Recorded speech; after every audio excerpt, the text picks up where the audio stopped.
Beep, beep, beep, bap, bam. All right. Are we going? Are we going? It looks like we're going. Welcome, welcome, welcome. Pick and Stick LLC. Thanks for joining. Welcome to the AI Learning Lab. Happy Friday night. It's like you got an option on a Friday night. Go on a hot date, or you could hang out in the AI Learning Lab. Guess where we are? A hot date at the AI Learning Lab. I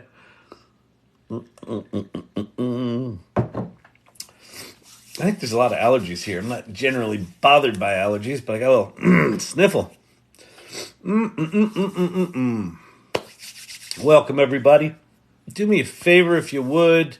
Share the live, tap the likes, do the engagement stuff so we can get some more folks in here. We'll get this show on the road. We'll get this show started. Oh, yeah. Down in the Bayou Bob.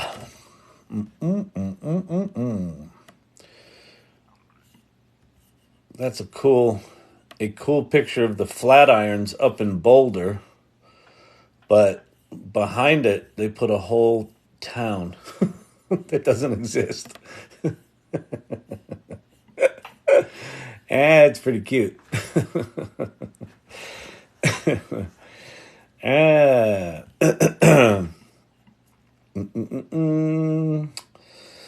Corey, darling mentor, what's happening? Hey, Dr. J, how are you? Apple user? Yeah, I'm here, and you too. We're all here. What are you going to do Friday night? I got plans with the TikTok. Oh, yeah. Look at that. Would I have that if it weren't a lab for learning? No. We got a llama. We got a turtle. We got typography that's sort of right. It's about as right as it would have been in the 40s. They hand cut things out of Mylar. All right. Oh, life's tough. It's tougher when you're stupid. TikTok's just got to make those things last longer. 2 seconds? Like, what is it? Like a second and a half? It's just not right, people. Just not right.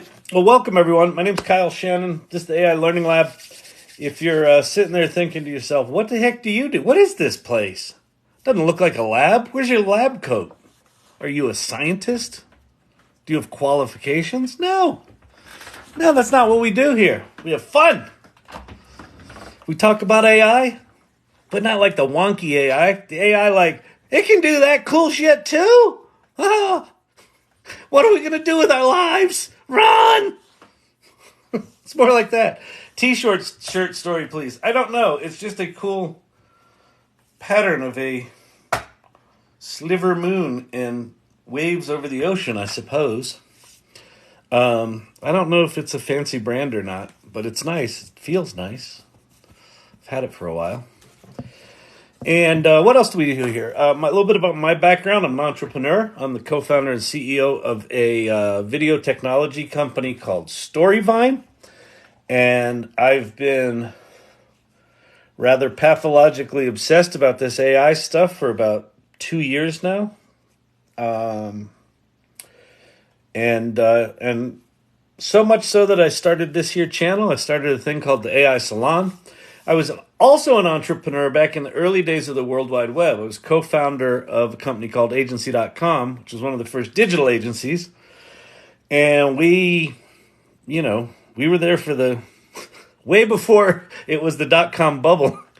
There were like 200 people in New York City and 300 people in San Francisco and, a handful of people in other cities that were like, holy shit, this stuff's cool. And, and it took the rest of the world a while to figure it out. And we're in the same place with this AI stuff right now, although it's significantly more profound and is moving a lot faster. So it's wild times. So the way this works, I'll walk you through some guidance. If you would, do me a favor, share the live so we can get the love out there, get more people in. Let TikTok know, like, just pretend like you enjoy it. And then after an hour or so, when I bludgeon you to death with stupid shit, you'll just go, oh, I guess I like it. And it's like one of those fake it till you make it things. So just show some engagement here. We'll get some more people in, and then it'll be good. Okay. What are we going to do? Okay, if you are new to generative AI, if you're just scrolling along in TikTok and you're like, is that Rosie O'Donnell? Let me see what she's up to. It's me. She's up to learning AI. You should try ChatGPT. And let me get this here. Oh, hold. Let's see. Got to dim that a little bit so it looks nice. There we go. All right. So if you are brand new to AI, to the to the fascinating world of artificial intelligence and machine learning, but where, Kyle? There. Chat.openai.com. That's the official ChatGPT website. If you have not played there, go play there now. Just go play. Just go play. Go play. Go play, go play. But Kyle, I don't want to. I'm not very technical. Doesn't matter. Just go there. Okay? Chat.openai.com. Well, what do? Ask it to write you a poem. Ask it to write you a country song about your pet or your significant other or your ex that broke your heart. Ask it to write you a Python program. Ask it to write you a project plan for the pizza business you never started. A business plan for the pizza business you never started. Just go there. Ask it fucking anything. Oh, I swear here too, by the way. Hey, Sherry Banks. Thank you for the ruse. The ruse by any other name. You're welcome. Siri, it's a little early for that, don't you think? Siri's been much more insecure lately. Siri, go away. Okay.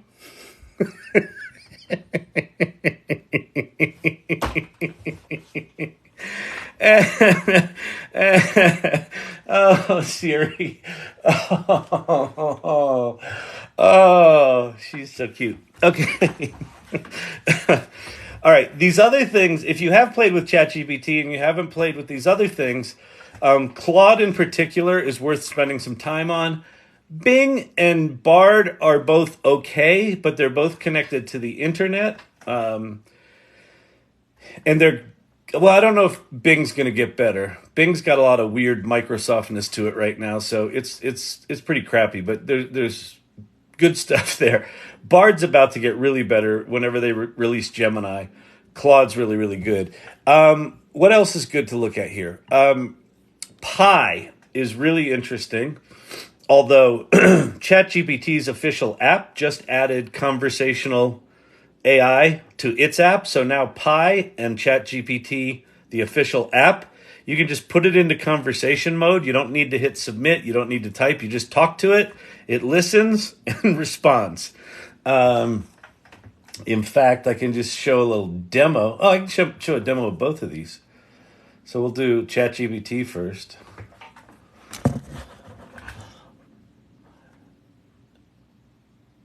Can you help me understand how internal combustion engines work?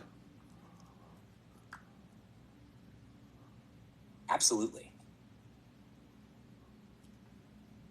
Here's a concise explanation.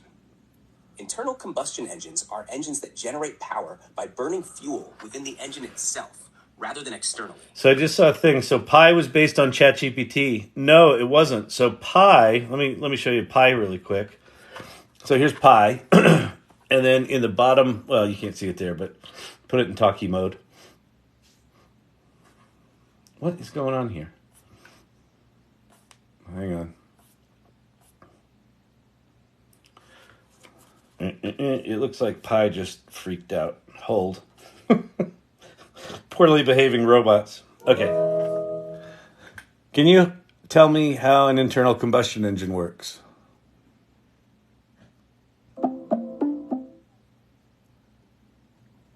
Sure thing, here's a basic rundown.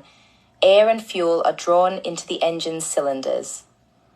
The mixture is compressed by the engine's piston. Yeah, I don't care. Okay, so Pi is created by a company called Inflection. They raised $1.3 billion in funding. And billion. And they are setting out to make the world's most powerful personal assistant. That company right there. And it's a wholly distinct company from OpenAI. ChatGPT was kind of the first of these, but there's a lot of them. So all of these companies are using technology that was invented in 2017 by Google called the Transformer. And so a lot of these things have been in development for a lot of years, but ChatGPT accelerated the release of lots and lots and lots of toys or tools or toys that are like tools or tools that are like toys. And that's what we're playing with, and that's what we play with in here.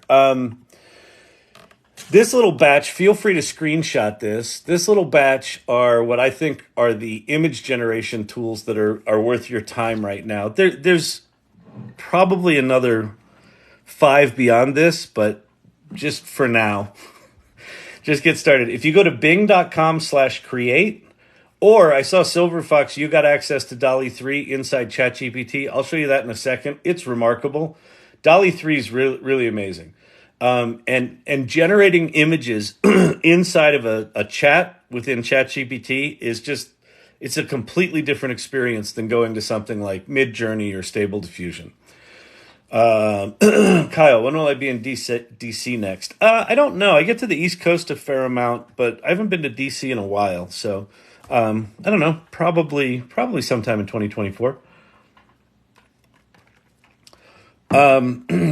Let's see. Midjourney is the one that's sort of the highest quality art.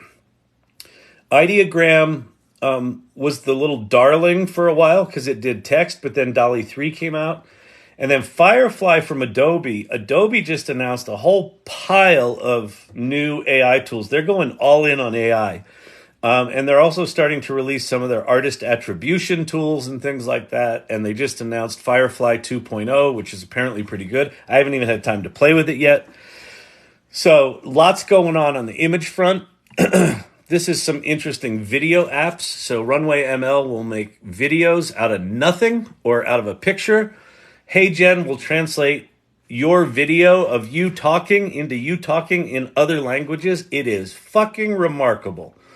Blockade Labs, you describe a scene, and it'll make you a 3D scene. DID will synthesize a voice and make an animated talkie picture of it.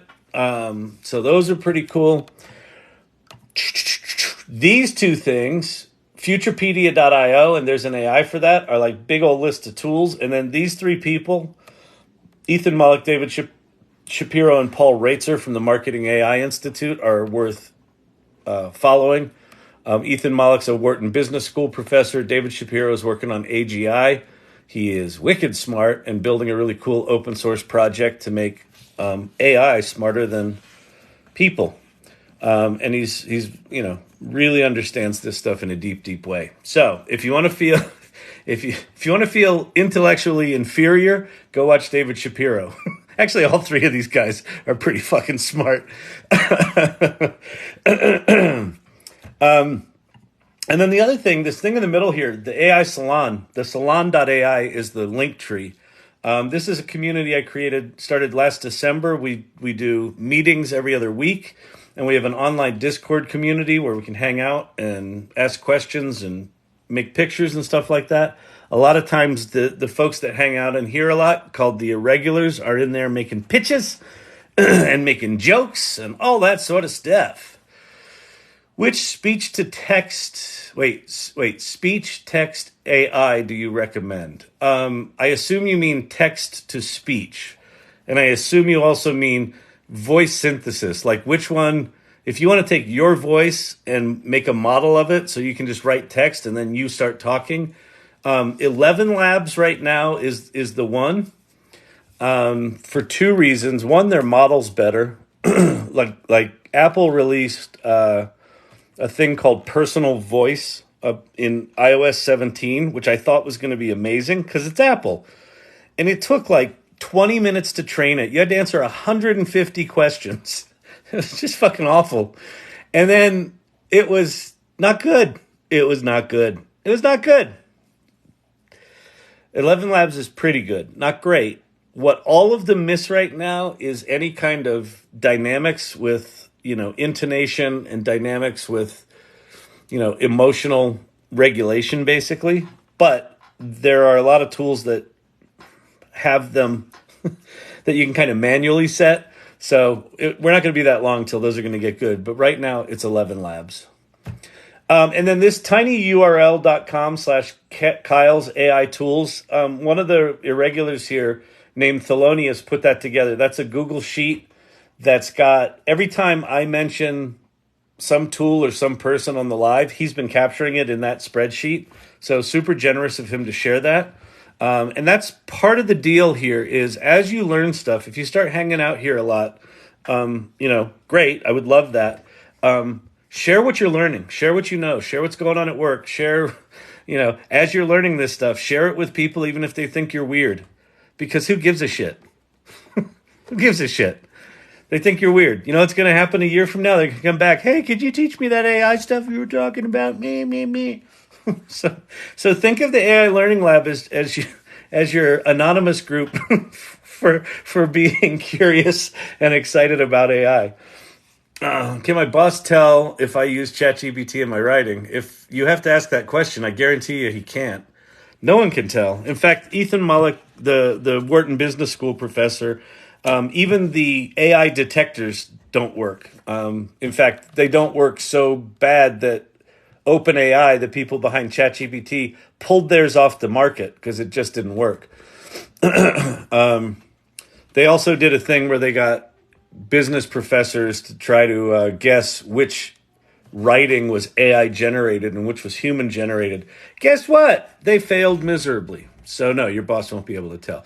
Now, if you're shitty at prompting and you just create drivel and you don't proofread it and it's got bullshit in it, then your boss will probably just think you're an idiot and probably won't accuse you of using ChatGPT, but might accuse you of being a dum-dum. So learn these tools well enough to understand where the boundaries are. What are they good at? What are they bad at? And don't lose the most important thing, your fucking brain. Use your big boy or girl brain. No, I meant text to voice to listen when we can read lengthy PDFs. Oh. I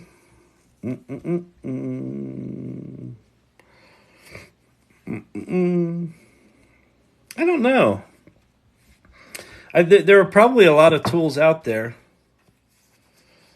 Just put it into voice mode. I would think that just accessibility, if you have an iPhone, just your accessibility tools, just pop it in and because I know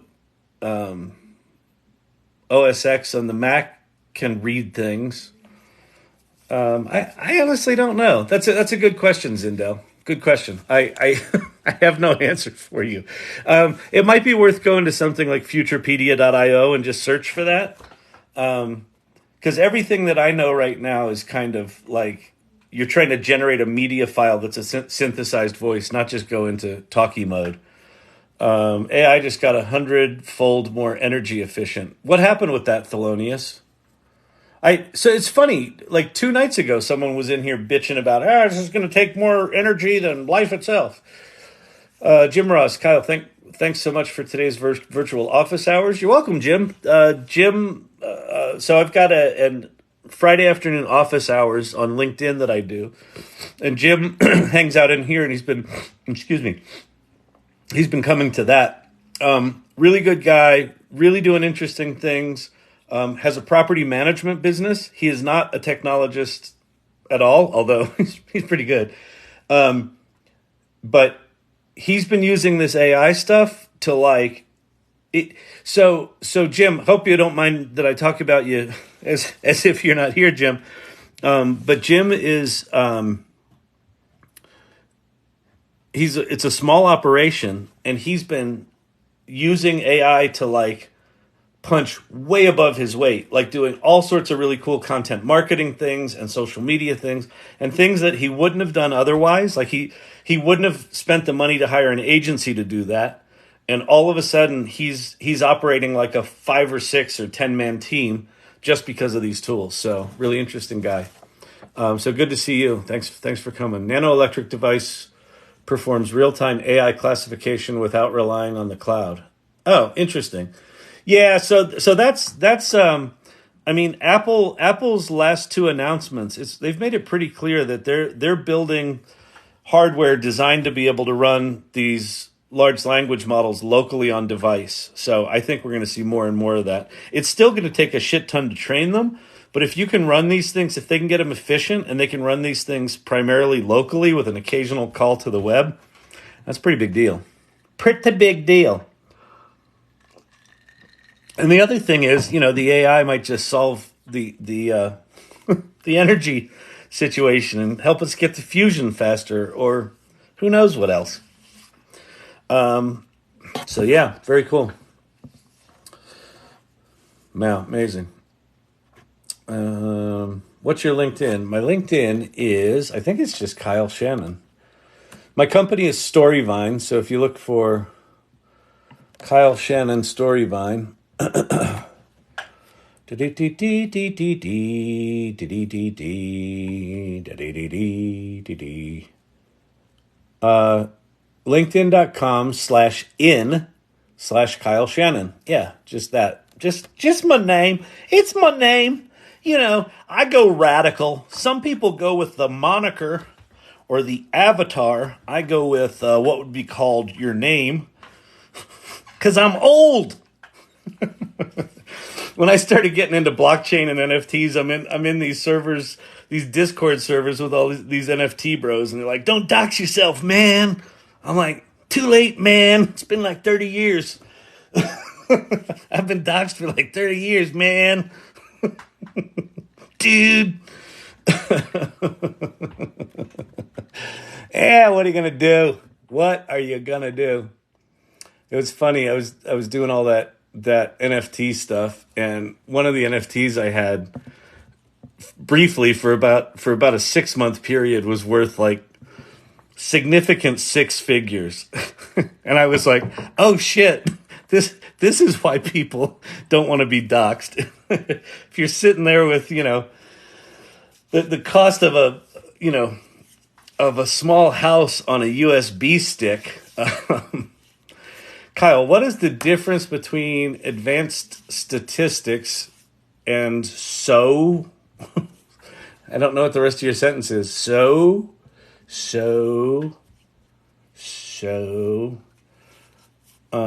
advanced statistics, and I don't know what's the rest of that. But if we get the rest of that, Stardust Astrology, I'll do my best to answer it. Advanced statistics and advanced algebra for algorithms. I don't have any idea. So just a little bit about this channel and my background. I'm not a mathematician. I'm not an engineer. So I know generally how this stuff works. I don't know the math of it at all. I have a degree in acting. Whee! My passion for technology is at the inflection point where it shifts from the domain of the scientist to the domain of the rest of us.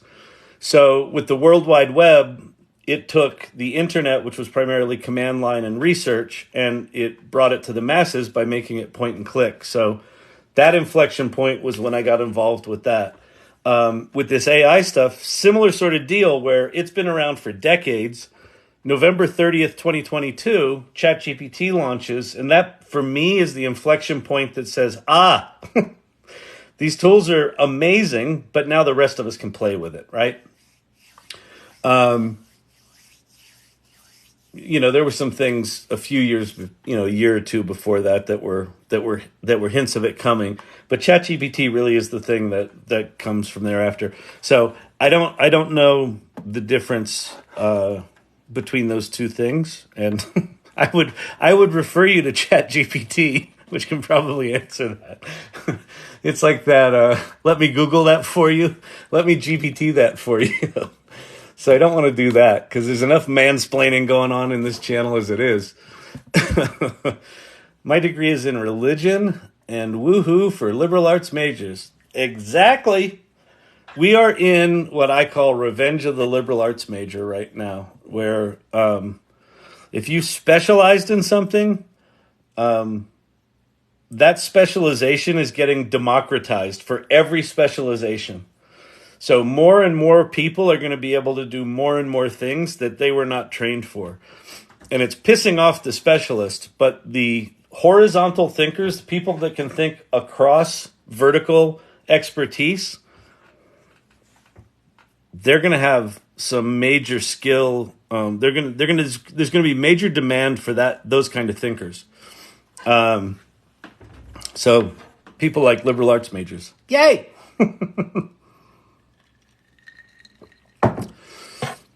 You know, the ones that all of the specialists used to make fun of. Yeah, good luck making any money with that acting degree, buddy. Why didn't I get the new features in ChatGPT yet? I have Pro. Did you go turn them on? So let me go show you something here, Justin.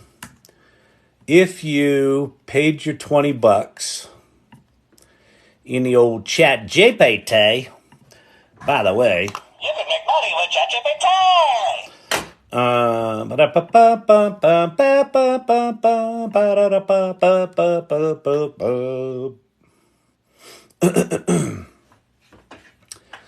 I got some allergies going on. I got postnasal drip or something. Anyway, okay, so when you're at ChatGPT, if you paid your $20, you'll have your little plus sign, and then you should have some things down here. Actually, some things are missing for me. Oh, no, they're not. Okay.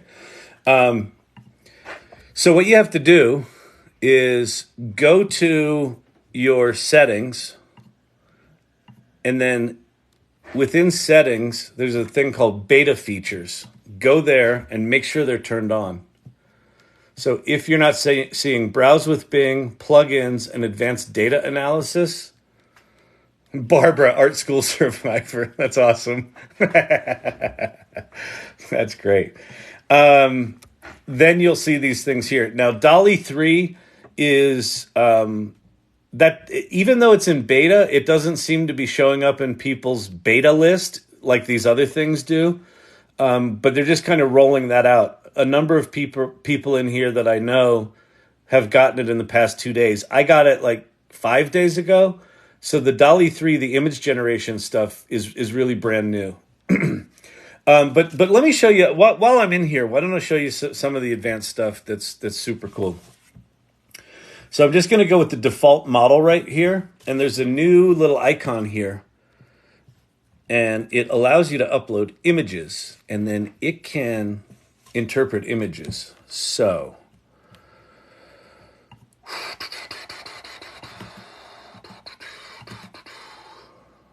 all right, that's a good one. So I did a workshop Wednesday night. It was the second workshop of a thing called the AI Launchpad.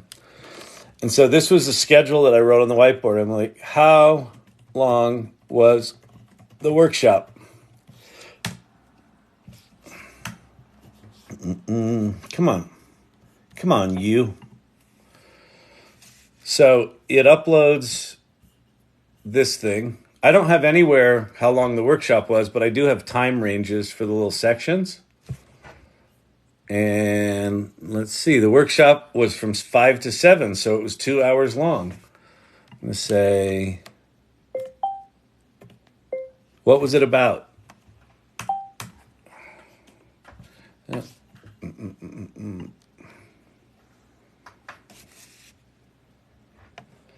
Looks like I finally got image upload. I did. I got it maybe 2 days ago.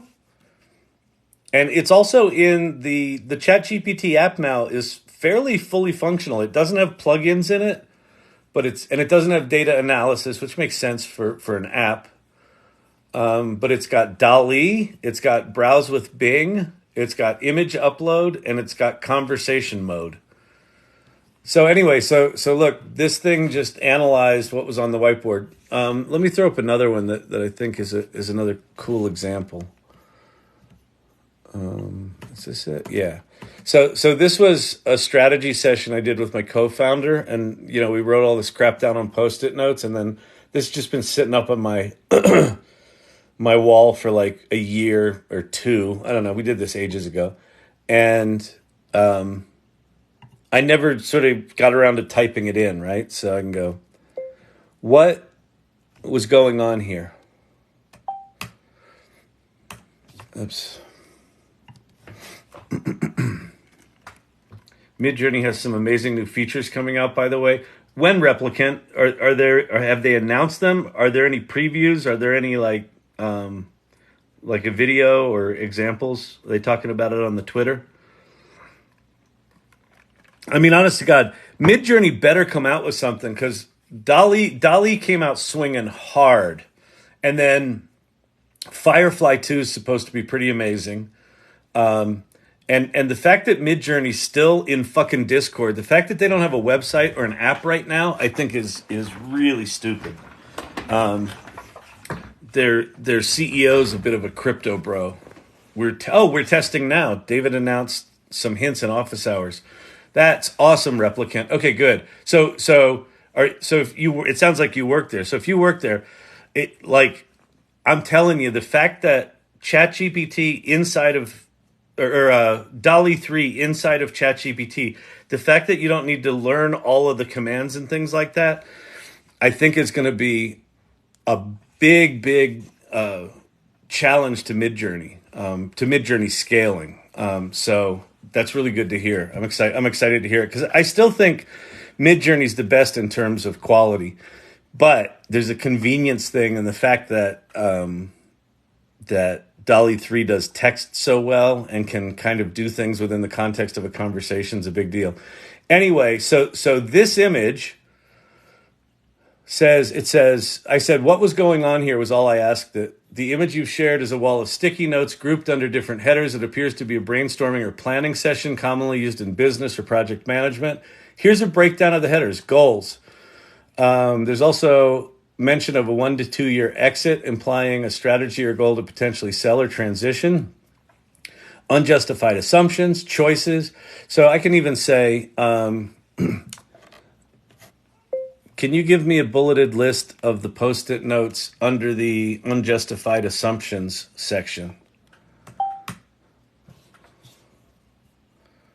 I'm testing the alpha app now as well. Replicant, you were in here like 2 months ago, as I recall, right? And I think, because I think I was bitching about Discord back then, and you said an app was under the works. So the fact that you're alpha testing it right now is great.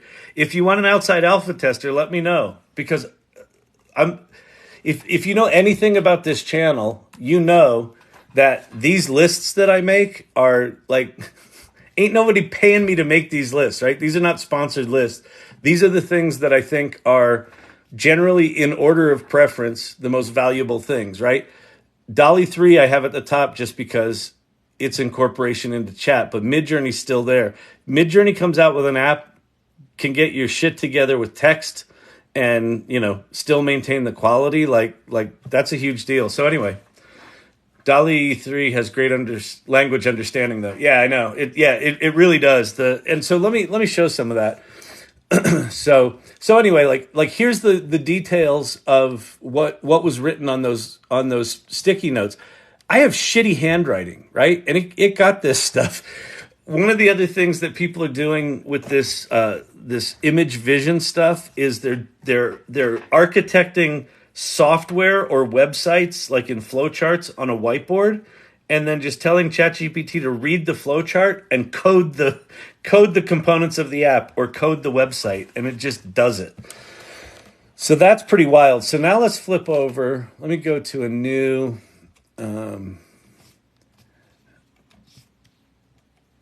come on. What's going on? There we go.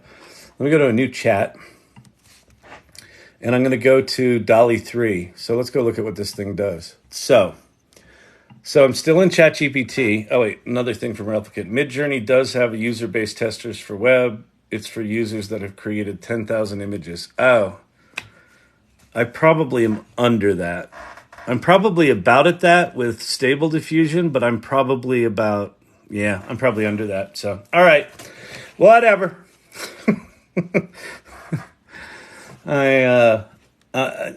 It's not what I do full time, so I get it. Okay, so we're in ChatGPT. So one of the things that excites me about having image generation within the context of chat is you don't have to start out necessarily thinking about, oh, I want to make an image, right? You could just say, I've got a dog grooming business that focuses on chubby black and white dogs only, and I'd like you to help me come up with a name for it, period.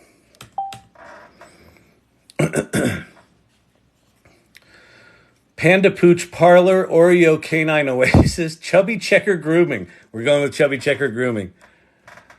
Okay, Chubby Checker Grooming is awesome. Let's go with that. Now, can you come up with a tagline for my business? Absolutely. Where plump pups get primped. I think we're going with the thing that's impossible to say. For the pudgy pooch with panache. Check in chubby, check out charmed. Oh, that's good too. Wait, what's the name of the company? Oh, Chubby Checker Grooming. Chubby Checker Grooming for the pudgy pooch with panache. The pudgy poop. Okay, so let's go with, okay, perfect. Let's go with number 4. Now, I'd like you to come up with 4 different marketing strategies for me that involve social media. Of course. Before and after showcase, boring. Interactive chubby checker challenge, okay, maybe. Pudgy pooch tips and tutorials. And chubby checker stories.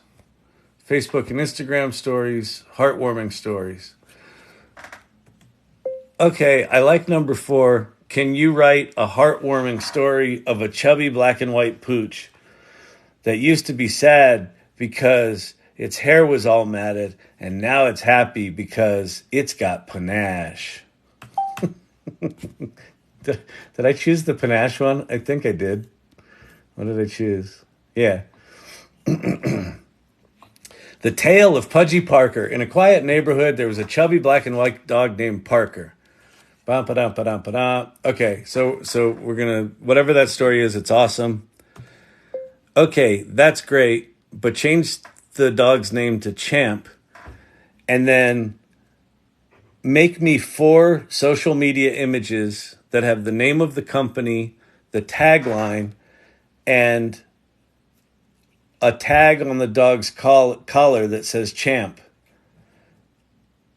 The image should illustrate the story you just told. And so now it will go make those images. Better get cracking, Kyle. What did I do? What happened? What happened? What happened? Better get cracking on Midjourney images. I know, man. I just thought maybe Replicant would throw me a bone because I'm in here talking them up. Although I was kind of crapping all over it. Listen. Here's the deal. I love Midjourney. It's like from a quality standpoint, it's the best one out there. But regular people that don't want to tolerate Discord are, you know what I'm saying. All right. Do any of these? Okay, that says Champ. Oh, this is the before story. The kids are laughing at him. This is pretty good. So that's the before. Here's the after. Chubby Checker Grooming. Chubby Checker Grooming. That looks kind of like Champ. And actually, they got the mirror. I did another image that had a mirror in it, and the mirror was a fucking disaster.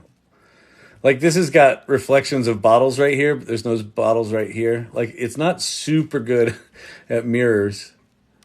That's a cute one. for the pudgy, well, for the pubgy poog with panache. Champ. So let's see. Let's see if we can do something here.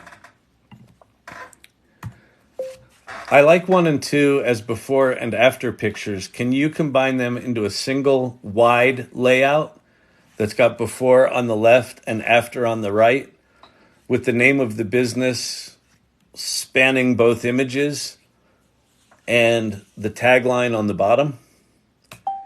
Let's see if it if it can. I mean, one of the things that that DALL-E 3 has is a thing called prompt coherence, where it's pretty good at, you can add a lot of objects into an image and it, for the most part, will include them. I found that it's a little weird with, like, it, while it makes text, the idea of put this text at the top and that text at the bottom, it tends to get a little confused with that stuff. But we'll see. Very cool.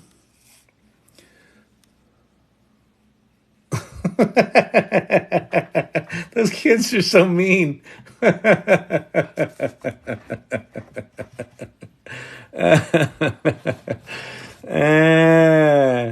how do we? Let's see. Look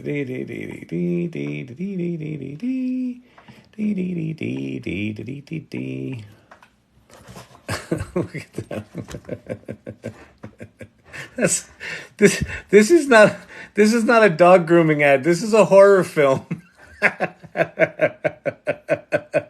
And that's not chubby. Come on. There's a difference between chubby and morbidly obese doggies. But he is looking better over here. But anyway, that's DALL-E 3 within ChatGPT. Just, the fact that you can just, have this long conversation about, whatever. You're working on a story, you're working on a marketing thing, and say, hey, just make me an image for that. It's pretty dang something. This is not how you write image gen prompts. Correct. That's what I'm saying. This is not writing image gen prompts. DALL-E 3 inside ChatGPT. What I'm demonstrating is that you don't have to write image prompts. Now, could we do a full-on image prompt here and put it in here? Let's go play with that. So let me jump over to Poe, P-O-E, and I'm going to play with a bot here called Midjourney, and I'm going to say picture of the Flatirons Mountain feature in Boulder, Colorado at sunset after a light snow. What this plugin does is write a long specific prompt for Midjourney. It's weird that it wrote it as a poem, but that's all right. Let's just take that and we'll go over to ChatGPT, and without any context, just pop in a Midjourney prompt and see how it does. Should be interesting. What's going on here, Pudge the Judge? What's going on here is behind the scenes, and ChatGPT used to show this, behind the scenes, ChatGPT is actually writing 4 distinct prompts. So it's taking whatever was written up above, but it's also taking it in the context of the larger conversation. GPT-4 Vision will not talk about people in photos, though. Yeah, that's correct, Ted. So everything that I've seen of these image reading tools, so Bard reads images, ChatGPT now reads images, and there was a third one. None of them will deal with the people. Yeah, those are not bad. I wonder why it's weird that they're always from the side like that. Actually, let's go ask it.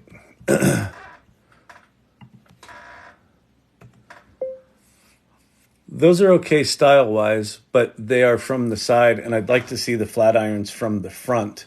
Also, can you make the image landscape instead of portrait?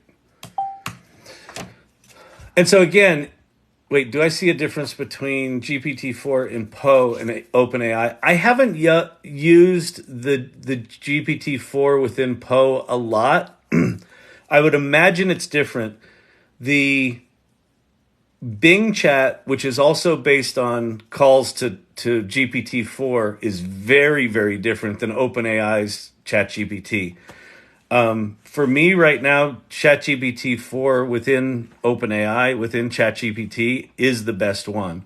But I haven't done enough. I haven't done enough playing in Poe to know if it's different or not. Midjourney / describe will describe people a bit. Oh yeah, it will actually.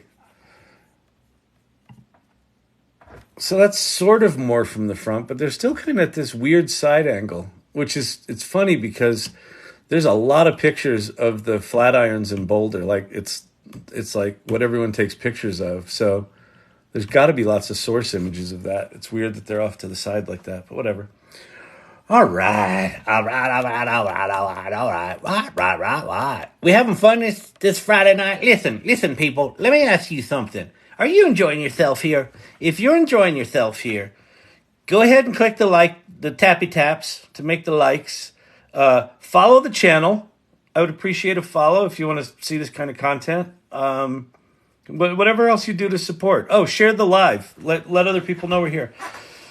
What about the copyright concerning all those generated images? So, Nicholas, there's the copyright stuff is a very, very, very, very, very, very, very, very, very, very, very, very, very contentious and gray area. It is not clear. One of the things that's the biggest misconceptions about the way generative AI works is that it's copying and pasting copywritten work. It's not. When these models are trained, they're trained on copywritten work, right? Hence, that's where the gray area is. But the works as they started out are not what gets embedded into these models. Both on the word side and the image side, all this stuff. The G in GPT stands for generative pre-trained transformer. It's actually generating kind of from nothing using this training. It's conceptually more similar to someone going to school for 4 years and learning all about Andy Warhol and loving Andy Warhol. And when they get out of school, all their art looks like Andy Warhol. It's more akin to that. Now, the problem is, if you prompt these things correctly, you can get stuff that looks exactly like Andy Warhol. And if you invoke artists' names and things like that, you can get that. So there are all sorts of issues. Is it copyrightable? Is it copyright infringement? Where's the attribution? Where's the compensation? All these issues are to be worked out. Now, if you're super concerned about this, let me flip over here. If you're super concerned about this stuff, then pay attention to what the companies are doing. Adobe, for example, has not trained their image models on any copywritten work. It's been trained on public domain and Adobe stock images that they own the rights to. And now they're layering in, allowing artists to opt in or opt out of being trained. And the ones that opt in, they're coming up with compensation and attribution models for. So, if you want to avoid those kind of issues altogether, stick with something like Adobe. Now, what's the downside of their approach? The downside is their images aren't as good because they've been trained on a much smaller set. But I would also learn how these tools work. And what I've seen, some artist friends of mine, a guy named Kenny Friedman, who's a really brilliant creative director and really into this image stuff, he personally will not use any other artist's name when he's writing his prompts. And so he just figures out if he wants a certain style of an artist, he just works until he can get it there. And, that's a choice you can make. But it's a really gray area. It's going to be, my guess, 20 years of court battles till we sort all this shit out. Because a lot of people are comparing it to the 80s and 90s with hip hop, when hip hop artists started sampling. Thank you for the heart. Thank you for the heart. Oh, and a lemonade. Sure, Banks. Thank you so much. Up to level 11. Bang. With sampling, with people sampling music for hip hop, they were literally copying and pasting, right? They're taking the piece of music and sort of wrapping it into some other clips and mixing them and throwing effects on them. They were copying and pasting music. That's not how these tools work. So it's a much more nuanced technical argument. And that's the defense for the Midjourneys of the world and the open AIs of the world and the Stable Diffusions of the world, Stability AI, is they're going to say while they were trained on this work, the work itself did not, it looks nothing like that in this thing, and it's more akin to people learning something than it is about copying and pasting. So we'll see. My dad had 4 remotes. Me, Lynn, Sue, and Ruth. Exactly. That's some Gen X right there. We were the remotes. Change the channel. I don't want to change the channel. that was the equivalent of this. Change the channel.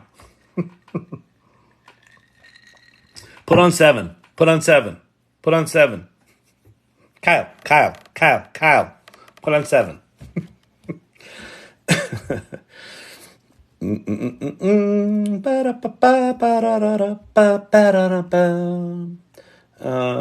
gave some good advice about images we make. Document everything you do. Oh yeah, that's a good point as well. Forever Hooked.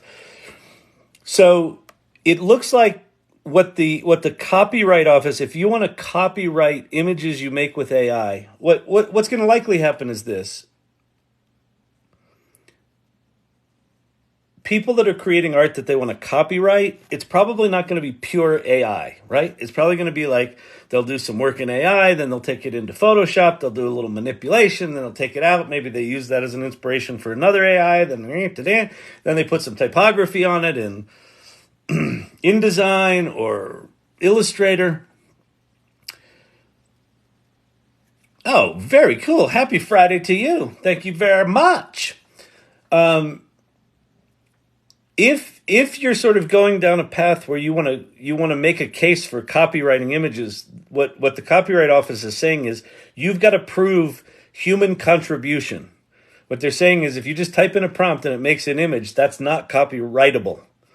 If you spend a month writing 6,000 prompts and you combine, 400 images to end up with this thing that you then take into Photoshop and do that, document all that shit. And then that way, if you want to copyright it, you can go to the Copyright Office and say, while AI was used as a tool in the process, this was ultimately my creation. That's the way I see most people working anyway, maybe not to that degree. How do you access DALL-E 3? So if you go to bing.com/create, that's DALL-E 3. It's not as good as DALL-E 3 inside ChatGPT, but if you are a ChatGPT Plus member, if you pay the $20 a month, they've been rolling it out over the past week or two. So just be patient if it's not there now. But pay your $20 to ChatGPT, and then you'll have DALL-E 3 in the context of a ChatGPT session, and it's really, really good. It's better than Bing. Bing's implementation of it's not great, but to be clear, bing.com/create is an image generation tool for free that Microsoft hosts, and that is DALL-E 3. So it does text well. It only does square images, which is bizarre. I can't believe they didn't add a landscape and portrait button, but whatever. I'm not on the product team at Microsoft, obviously.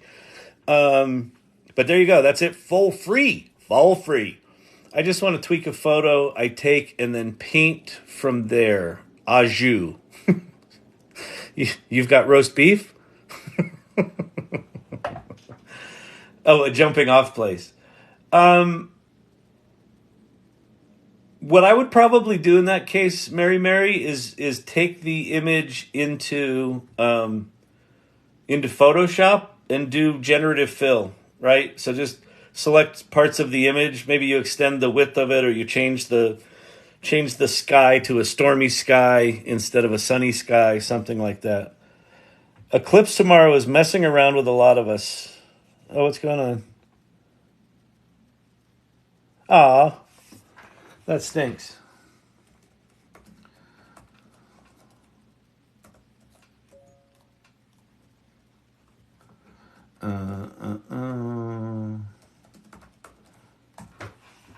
Feel better, Silver Fox. That sucks.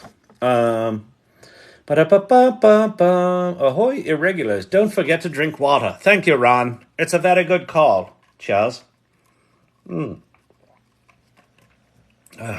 that's tasty, Robert Rossi. That's a lovely orange. A lovely orange indeed. Good day to you, sir. Good day. Sir, may I inquire about something? Go on. Your qualifications. Yes? What are they? My what? Your qualifications. What are your qualifications, sir? Sir! Is it not clear to what I am inquiring? Ahoy, irregulars. Don't forget to drink water. Wake me up when I can get one of the AI, what was that, Sherry Banks, to push buttons on my Android or PC apps or programs. Karen Vigilantis, good name. It's coming. I would say probably, I'm guessing probably about a year until we see any sort of autonomous agents taking action. I suspect, but I could be really wrong, that Apple is going to do it first. That Apple's going to do it first best. That they're going to, I think Apple's going to kind of redefine generative AI as agents that do shit on our behalf. But I could be wrong. Ooh, that's a cool one. Looky what Ted made for us. That's really cool. I love the colors. It's like a magazine illustration, magazine cartoon. That's cool.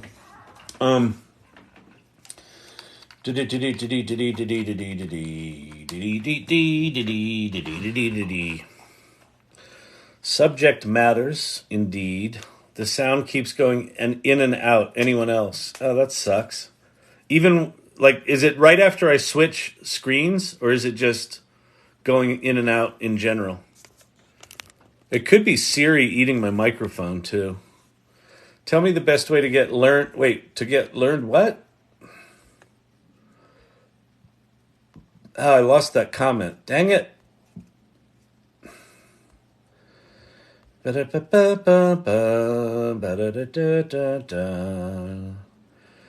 why you wear glasses sitting close to the TV. 1 of 7 turns of the dial. Oh, tell me the best way to get learnt on Photoshop. Photoshop is, Photoshop's one of those things where you can learn the basics in an hour and spend a decade mastering it. I remember I did desktop publishing when I was an actor in New York. I did desktop publishing as my day job. I was working with Photoshop for like 2.5 or 3 years when it finally sunk in the relationship with dots per inch and size of image. It's because it's still a really convoluted concept to get in your head, but like when I got it in my head, I was like, oh, but it's like some of the concepts take forever. Ron, when it's a gerontocracy, any thoughts on government regulation of these tools when it's a gerontocracy? Yeah, let me talk to that in a second. Let me go show some Photoshop stuff.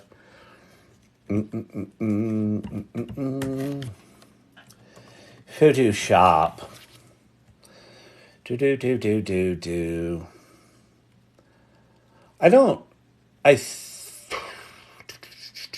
I think that this Photoshop has... Oh, this is a beta. Okay, so this will definitely have this stuff in it.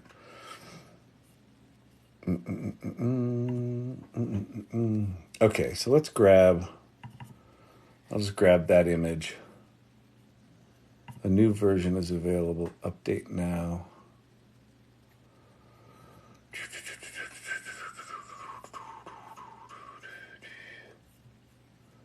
Let me just open real Photoshop. I assume it's got generative fill in it now.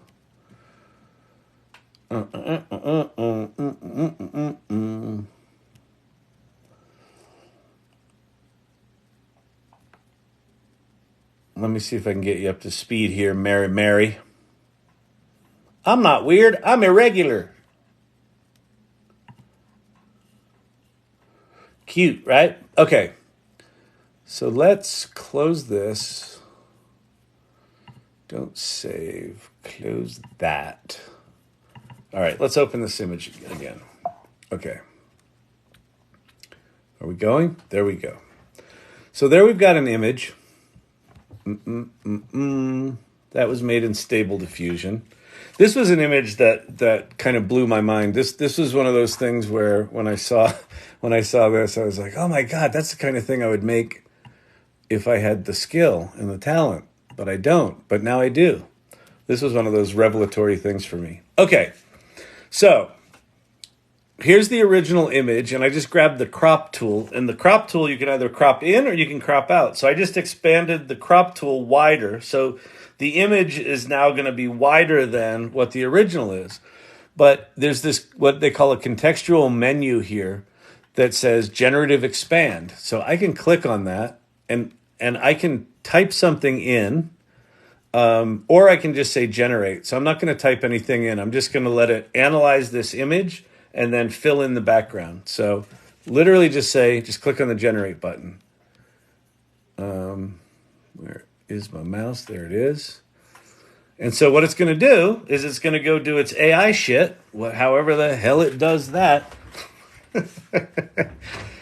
And then it'll just fill out the image, right? So it extended this little, thing down here, and it'll create 3 versions of it. So there's one with more of that shit. And there's one where they kind of look like wings. That one's kind of cool. But I think that one looks more organic. That one looks more stylistic and artistic, or stylized. Okay, so now we're going to do this. Now I'm going to go and I'm going to draw a little selection right here. And I'm going to put spooky eyes spying. And let's see if we can get someone off in the shadows to be spying on the big all-seeing eye. Sorta. It's creepy, but not quite right. I don't know what that is. Yeah, that's pretty creepy. That's like a dude's face. All right, that's good. And then over here, we're going to put zombie. Let's see, zombie deer skull. We're going to take this image from creepy to downright disturbing is what we're going to do.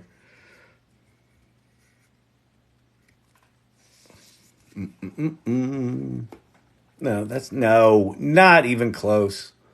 No. Those are bad. All right, so we're not going to do zombie deer skull. We're going to do, let's do,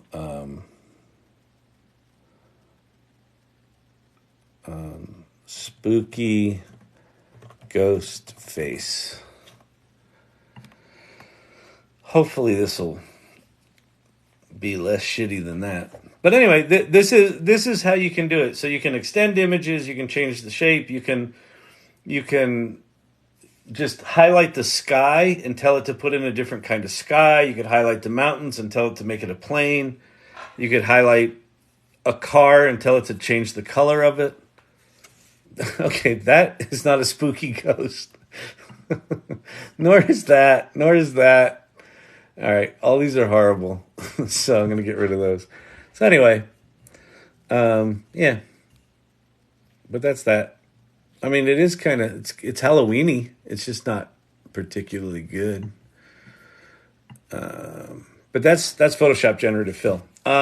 So hopefully that helps you a little bit.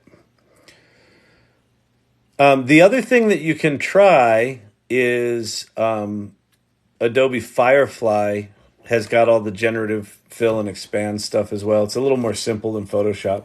Photoshop's kind of like, an F1 car if you're just trying to do something simple. It's a lot to learn. Quick Creative Cloud, AI Learning Lab. Someone asked about the regulation and how do I feel about government regulations when our elected officials can't even fucking understand what Wi-Fi is and how it works? Good question. I have some thoughts. Champ, get up there. All right. You good? All right. Some of the things that I've seen that are heartening are the players from the big AI companies, OpenAI and Google and Microsoft and Anthropic and those guys, is that, they're actively getting in front of those people. I think that the fact that Jeffrey Hinton quit Google so that he could educate people about this stuff, I would imagine that they will create the equivalent of the FAA or, some regulatory body that looks at the strength of AI and regulates it differently for different kinds of companies. And this is something, so the big companies got together and they created this thing called the Frontier Model Coalition or Foundation or something like that. Basically what they're saying is if you can afford 20,000 GPUs to train one of the frontier models, the base model like GPT-4, you need to be dealt with on a different level. You need to be regulated. If you're doing something significantly beyond GPT-4 in terms of capability, that should probably be licensed. Like you license a nuclear power plant, like you license, the ability to fly and build airplanes, that if you're building things that are significantly more powerful than what we have today, which are already pretty fucking powerful, that probably looks like licensing.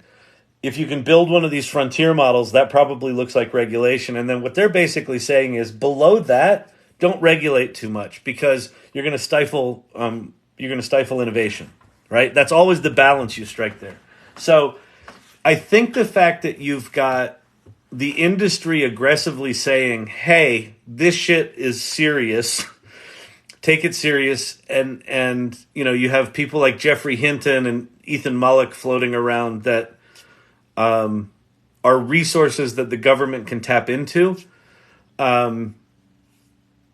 Promising, but are they going to fuck it up before they get it right? Probably. Probably. TikTok is lagging so badly tonight. I've been doing a lot of switching back and forth. I have a feeling they need an FTC type of body for cloud storage too. Oh yeah, that's interesting. Yep. Yeah. So, the thing that's kind of weird about it is that Meta and Stability AI open sourced their foundation models. So like the weights, the actual secret sauce of some major models are out. So even if the government says, hey, you can't make any more of those, well, they're already out there. And so, there's no safety guardrails on them. You can do anything you want with them. And apparently they're pretty trippy if you start playing with them in that way. But I would certainly argue that I don't think GPT-4 at this point is super dangerous. But, there's a couple of interviews with Sam Altman where he's like, oh, we've built shit that we will never release. When I hear statements like that, I'm like, okay, that shit's getting leaked at some point. Or someone else is going to, leave OpenAI and go build that thing and release it. So I don't know what that shit is, but, it's probably got to do with, I don't know, identifying people or finding all the information on the internet instantly about any given person or some sort of crap like that. I don't know. I don't listen. I am not I am not well versed enough in the government to know what I'm talking about at all. I'm just kind of cynical about it and assume that the financial interests will write the laws and then we will just suffer the consequences. Learning Photoshop. Yeah, well, I figure teaching a little bit about Photoshop just because of the generative fill, because like the nice thing about Photoshop having generative fill is no matter what the limitation is of the original image, you can kind of go easily fix it within Photoshop right now or modify slight little things within it. And if it doesn't quite get it right, it's Photoshop. Just go Photoshop it, right? Just copy and paste in some other chunk of another image. And so I think it's actually an important tool to use. Although I don't think we're going to need to be tweaking these things nearly as much a year from now, So once my DNA data storage startup has our first proof of concept, we'll be our own digital storage. Is that really what you're working on, Ron, or is that kind of a joke? Because I know that you can put data in DNA, right? So is that really what you're up to? That's some fucking brainiac shit there, or unless it's a joke. Because that's what was the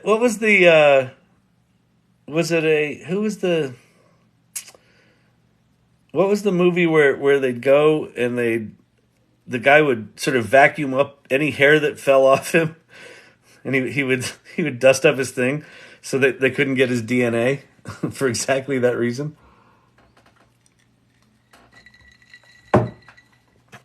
I'm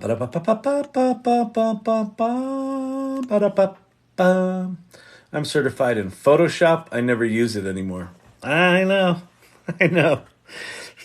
Well, it's funny. Like, I don't use Google anymore. Like, I'll use ChatGPT instead of Photoshop. Like, even if I know it's going to take longer and it's probably not going to be right, I'm just like, fuck it. I'll just use ChatGPT. And I'm the same with the image generation now. I'm like, I could go Photoshop this. And I'm like, oh, fuck it. I'll just prompt again. Rudy Seago, good morning from South Africa, 5:14 a.m. Cheers. Here's my coffee. Oh, what a cool image, Joker. Check this thing out the Joker did.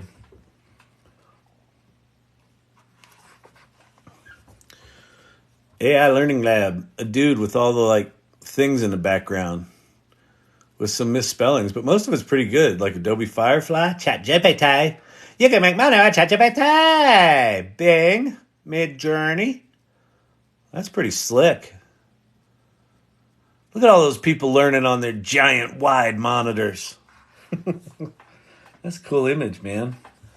That's a cool image, Joker. MIT, Harvard already do DNA data storage. Nice. You can tell Ted looks at life a little snacky. I had pizza for dinner tonight. That's very psychic of you. Nice. Oh, I just noticed that. Look what the box says. Kyle delivers.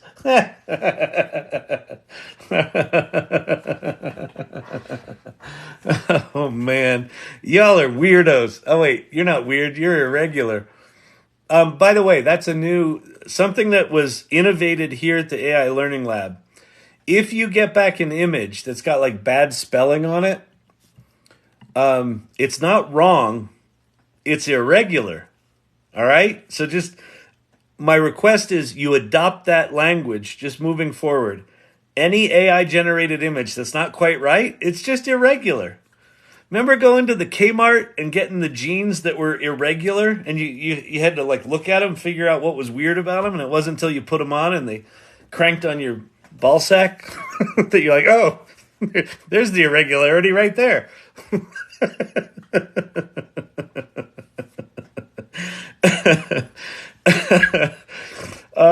I do multilingual video content for the federal government. My job got easier and more unreliable. Oh yeah, I bet. Ron, have you seen the shit I did? Have you been in here and looked at the stuff I did with HeyGen? I assume you know about HeyGen, yes, Ron? QuickTime.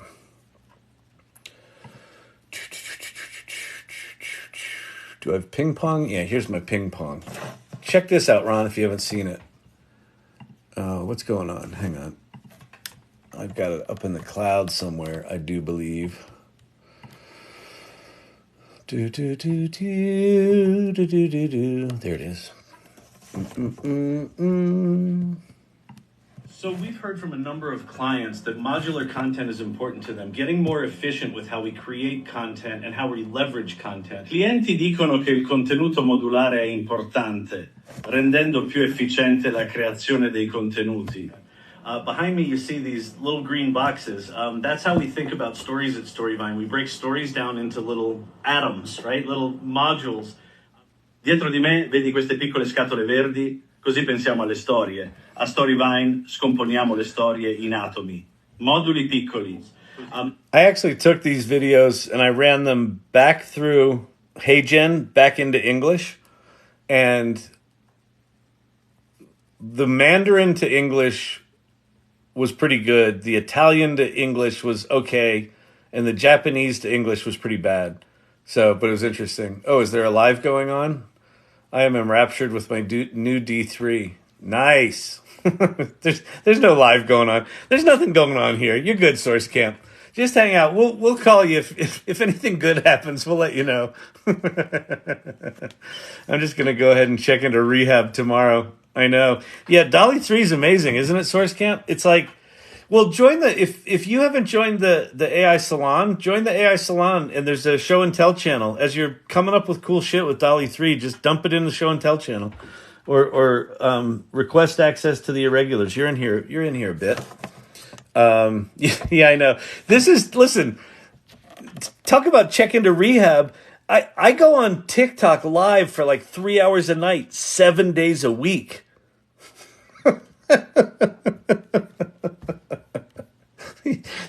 Like, what am I doing with my life? I don't know.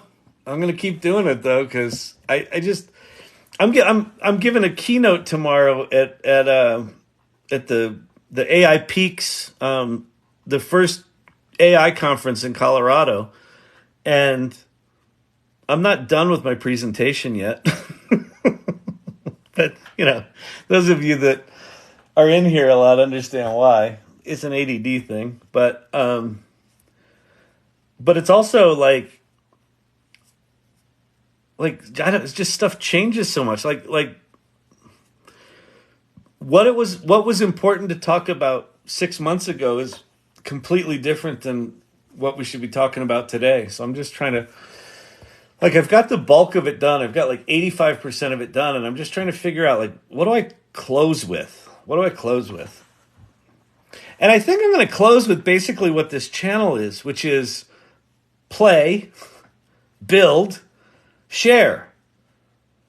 Just get curious. Start playing. Just play. I talk about it all the time. Just go to ChatGPT. Just start playing. Well, what am I supposed to do there? It doesn't fucking matter. Just play. And then when you realize, oh, I could make a this, go build that. And it doesn't mean build an app. It could be build a prompt to do some little piece of your business. It could mean build some images. It could mean go build an application using Zapier, which is a no-code tool, where you just string a couple of prompts together. And then share what you're learning. Start a fucking TikTok channel. It's funny. I was on my LinkedIn Friday office hours today, which, by the way, you're welcome to come hang out there if you want as well. And Jim Ross was in there, who's an irregular here. And he was asking me, hey, Kyle, do you know anyone that's doing like small business, how small businesses are using AI content right now? I'm like, no. And I'm like, but that's a really good idea. Like, you should go do that. Like, that's needed. Because he's got credibility there. He's like a property manager, and he's not a technologist, right? He's just like, I'm learning these tools, and as I'm learning these tools, I'm building shit for my business. You know what he did? He wrote a 75-page booklet to give to his owners or investors, or I don't know, whatever, one of the work compatriot types. He's writing books. He's making marketing, social media posts. He's doing all this stuff that he would not have done had he not been using AI. I'm like, that's a fucking, like, go share that. Go tell that. So I think that's how I'm going to end the thing tomorrow, is like, just get curious, start playing, start building, start telling people what you're learning. Find other weirdos that are doing this. We're not weird. We're irregular. You can make money with ChatGPT. Yeah? If you couldn't make money with ChatGPT, would I have a gold button? I don't think so. You think that's from China? No, that's solid gold. I know Parker from Gold Rush. I had him melt this down for me. That's like from season 4. All the gold from season 4 is in this button. You can make money with ChatGPT. Making so much money, I can pay Parker to make me a gold button. I know. You're jealous. It's okay.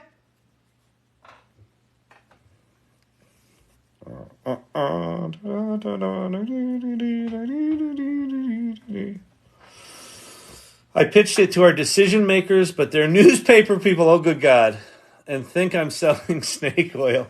Yeah, Ron. Well, so here's the deal. There are certain industries. Ooh, that's a really cool one, Ted. Damn, that's really cool. What was the prompt for that? Look at that thing. I want that lunchbox. That's like somewhere between a lunchbox, a Mac, and a TRS-80. Fucking beautiful. One of the original Macs. That's super cool. Dag. I want to know the prompt. What was the prompt? That is so cute. All right. Newspaper people. So my company Storyvine does automated video storytelling, and like one of the things I've thought for years is that a platform like Storyvine could be absolute insanity for citizen journalism. So imagine people all over the country or all over the world. Oh, thank you very much, Winston. I appreciate that. Appreciate. Imagine them being able to have a tool that walks them through a structured news story. They just answer a series of prompts, and that goes up to the cloud, and you could have local journalism that goes into a national database for everyone. You know, national could pull clips out for the national stories. Local could do things for the local. You could get citizen journalists in every small town across a state. All they would need is like Wi-Fi access and a phone. And we even did a project with one of the local Gannett, or what's it called, Tegna now, one of the Gannett affiliates here in Denver. We did this small business thing. We came up with a whole new product that they could go out and sell digital. They couldn't get out of their own way. Like media companies in particular are so fucking married to their existing business model that it's just gonna be like Kodak, right? When the dude walked in from Kodak and said, "Hey, we invented the digital camera," and they're like, "We're not in the pixel business, young man. We're in the silver halide business. This is all about the chemicals and the paper. It's about real photographs, if you know what I mean." You know, and what was it? 10 years later, they were out of business. So we're gonna see a lot of that shit. A lot of that shit. Lot of shit.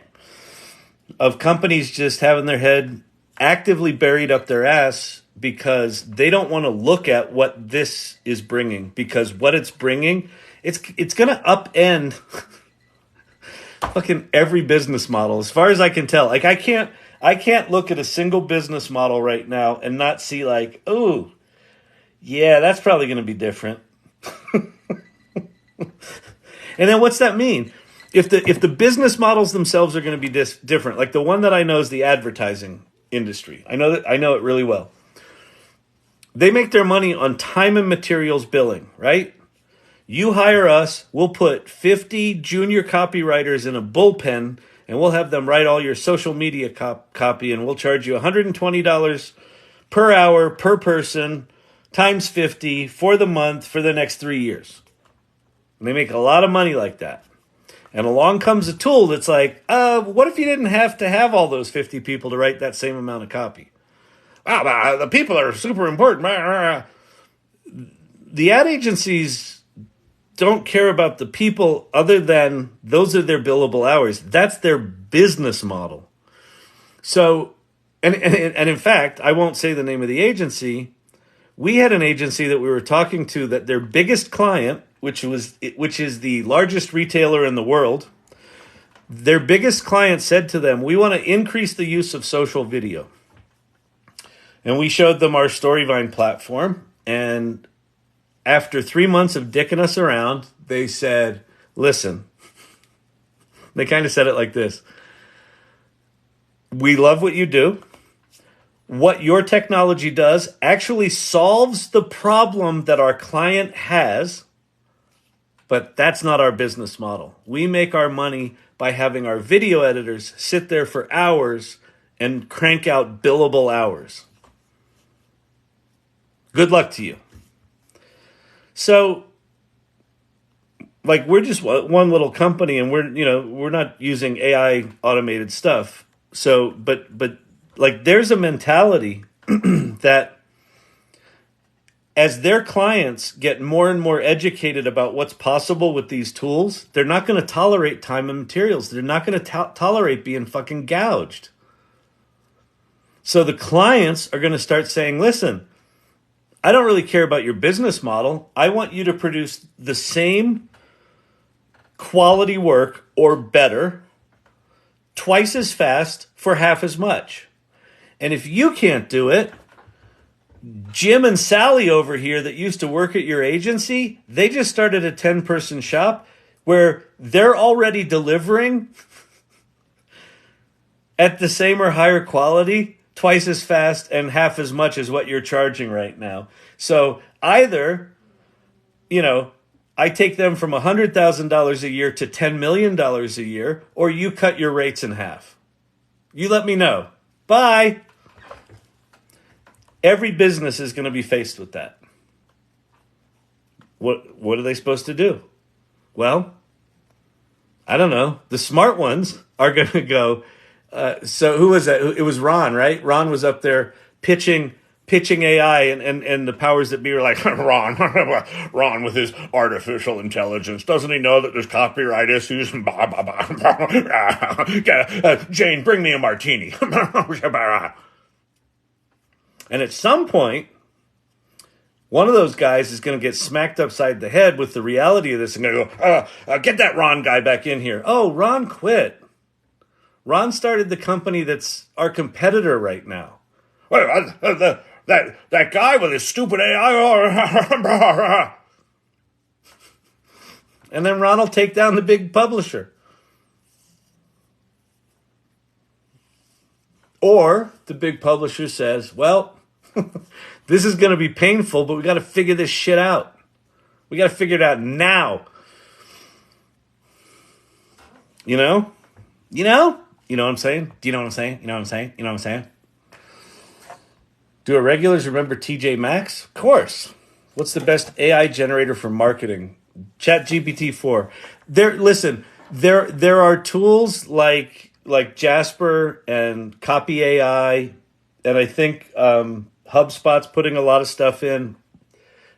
Canva's put a bunch of AI stuff in. So there are lots of platforms that are incorporating AI in, but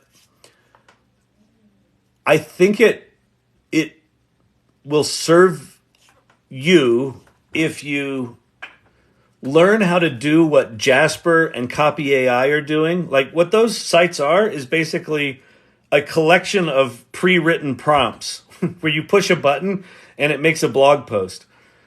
Learning how to talk to these large language models and keeping up with kind of what they're doing and how they're moving from single purpose, like text only, to multimodal, where you can do text and images, is going to serve you. So if you don't have time for that shit, then I would strongly recommend Fadi. Start following a guy named Paul Raitzer.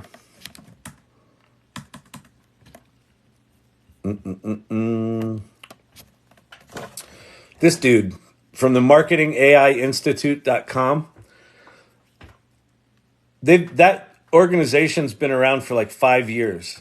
Like they have no right being around for 5 years. Like ChatGPT just came out last November.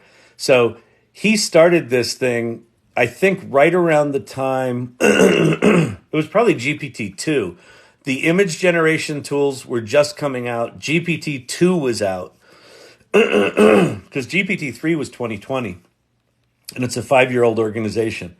So they've been thinking about this stuff from a marketing perspective for longer than anyone else. So I would follow him. I would also follow Ethan Mollick. He leans a little more into future of education, but there's a little bit of future of work there, and a lot of what he talks about is applicable for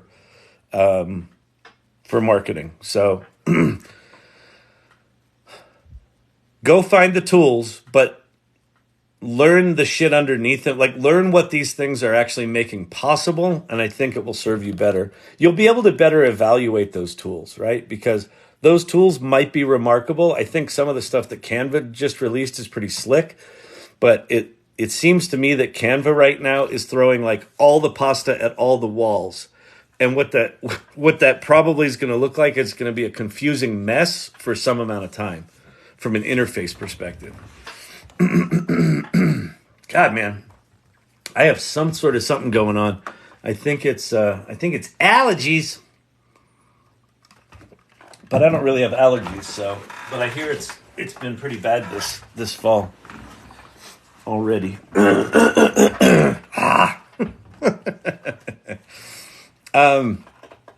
Irregulars, you're up to 17,000 likes. By the way, if you're new here, welcome. My name is Kyle Shannon. This is the AI Learning Lab. This is what we do here. We just talk, we ramble. I'll occasionally make a silly voice or a cuss word or whatever, and then occasionally... You can make money with ChatGPT! Thank you, Sherry Banks. That's a cute little Tweety bird. Cute little Tweety bird. I like that Tweety bird. Just going to go on ahead and check into rehab tomorrow. Yeah, right after this last image. I'm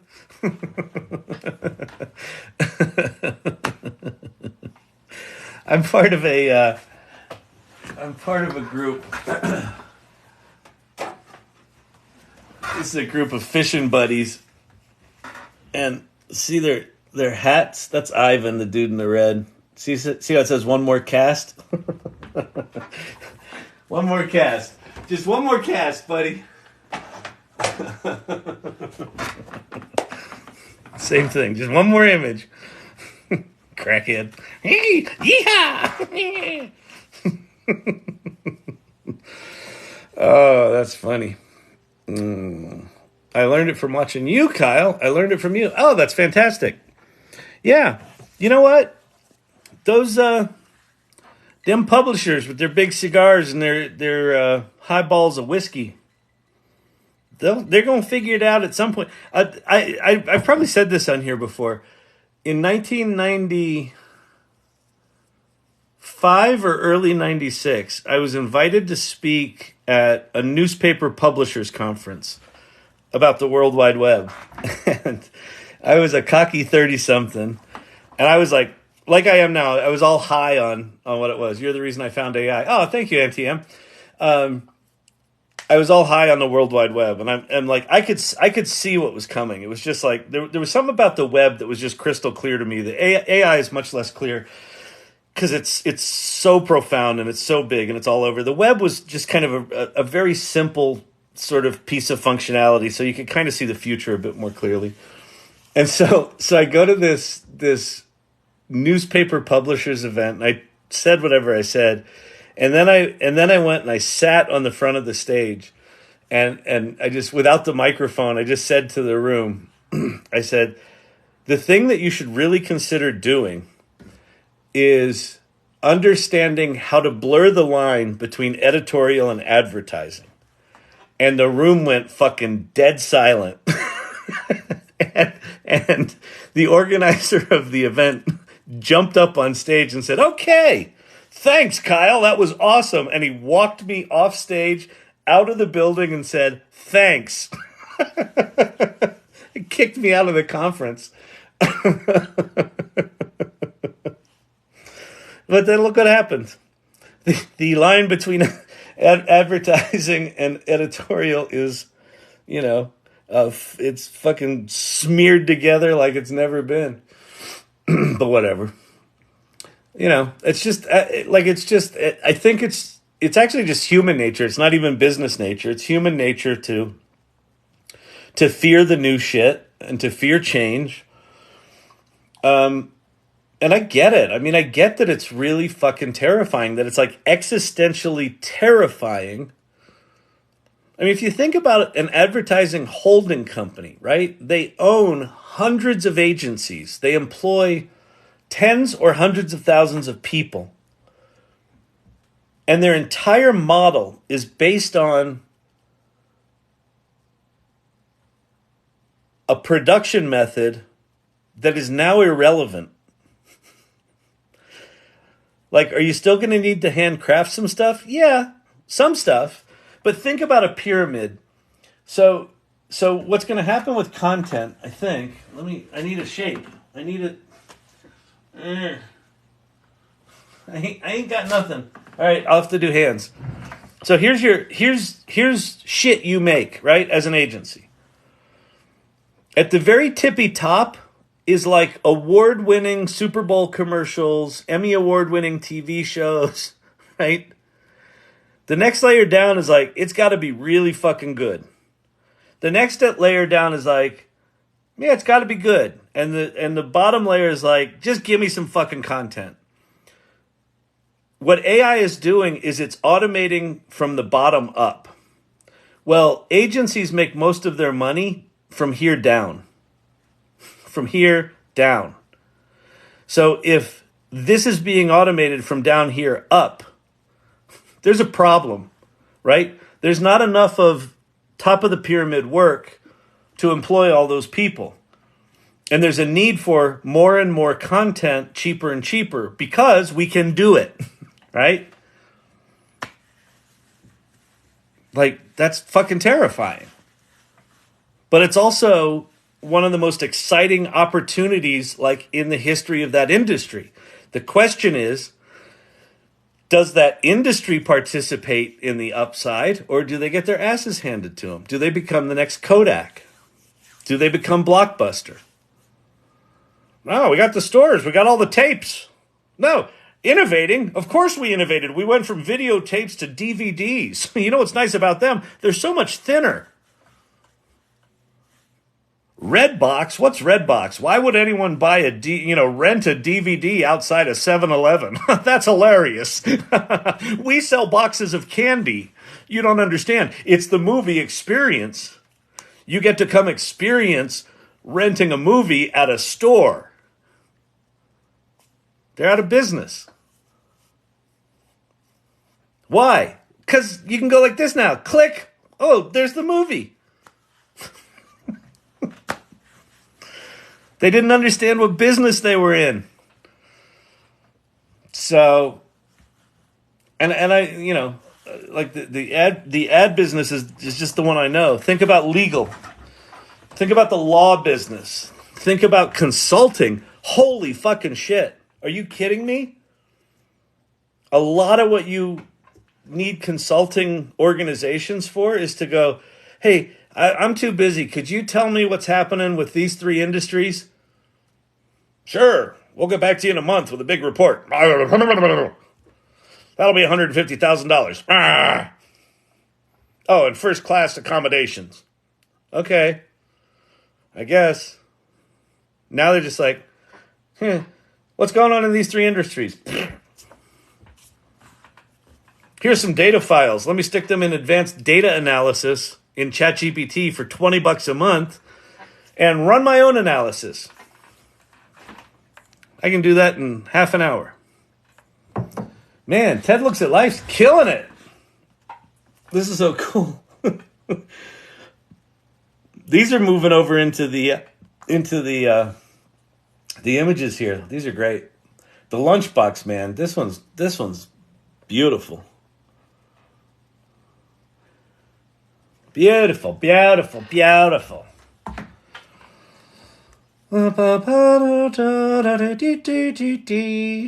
I'm not doing like all the comedy stuff I normally do. I'm like getting a little philosophical here tonight, you know?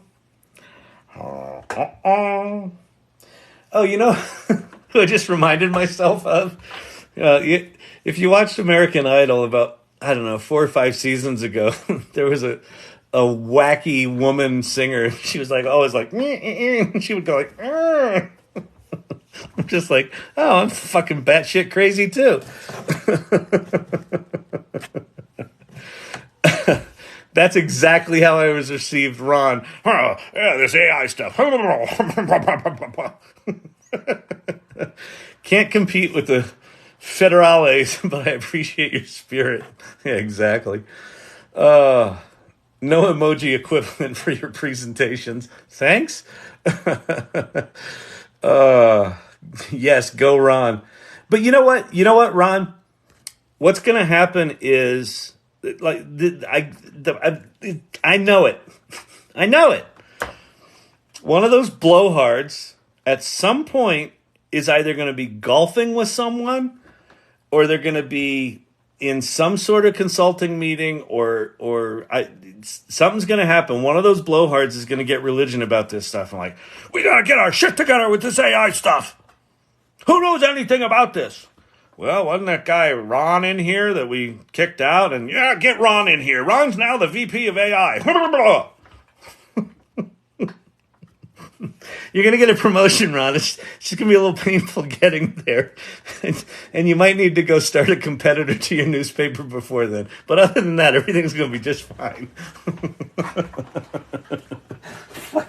Fucking media companies. I don't get media companies. I've never gotten media companies. What the fuck is going on here? Oh, I see. Are we out of ink? No. Oh. TikTok telling me, great job, you've been live for 90 minutes. I know, my ass is numb. I understand how this works. True. Heard that telling ChatGPT 4, take a breath, fixes hallucinations. I don't know if it fixes it.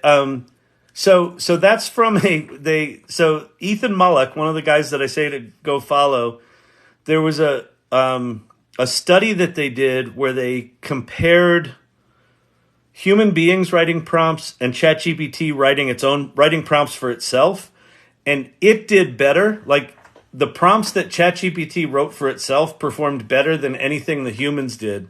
And one of the prompts that it wrote that was the most effective, the one that was the highest, most effective one, was take a breath and then answer carefully, or answer. There's another one that's like think step by step and then answer this, right? And so you tell it to think step by step. But yeah, it's, again, part of the art of understanding these large language models is that they need a lot of context. They need a lot of understanding.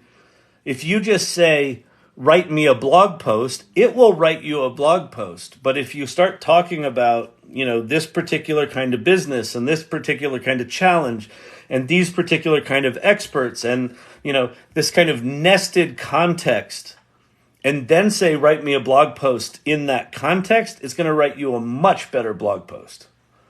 But that study that you're talking about, you're referring to there, what the main point of that is have ChatGPT, like give it all that context, and then have ChatGPT write the prompt for you to give to it. What kind of degrees do you have? I have a BFA in acting.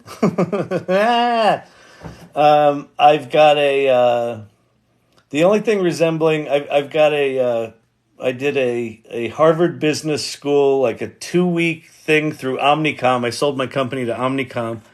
And when they were minority investors, I did some sort of Harvard Business School thing. And that's it. That's it. I had a full ride to the Alabama Shakespeare Festival to get my MFA in theater, but I got an equity job the summer before. So 2 weeks before I was supposed to go to the Alabama Shakespeare Festival, I was like, "Fuck you! I'm going to New York." But I've been an entrepreneur all my life, so I've started 12 or 15 companies. So I started agency.com, which was one of the early digital agencies. We grew that company from 2 people to 2,200 people in 5 years. So I probably have a number of degrees, but I just don't have pieces of paper to hang on the wall. So I've learned a lot over my years. When GPT struggles with a command, I ask it to do its best, and then it produces interesting. Pretty cool. You're a millionaire. I was for a while. There was a while where I was worth, what was I worth? It was worth like $200 million, but I didn't sell a single share of my agency.com stock. That's fantastic, Bob. Tell him what he's won. You can make money with ChatGPT. The missus isn't letting me live that one down, ever. I took a little bit of money off the table, but most of it's invested in my current business right now. But I had a couple of good years. The millions are gone, however. But it was wild times. I mean, going from, being a struggling actor in New York to starting an agency, and in 5 years growing it, we built websites for British Airways, for Coke, for Nike, we built Sirius XM radios, first streaming service. Like, streaming audio didn't exist. We built their first streaming tool. It was fucking wild. I mean, it was like nobody knew what they were doing. It's just like this AI stuff. It's just like this. We won the Coke business because we took screenshots of the website that their IT group had built, and we stuck it in a PowerPoint slide. And we said, here's Coke.com and here's Coca-Cola.com. And we had the headline, "Where are the polar bears?" And they stopped the meeting and left the room. There's like 15 executives from Coke. There's like 8 of us in there trying to pitch this business. Alabama Shakespeare Festival sounds like an SNL sketch. That's fucking brilliant.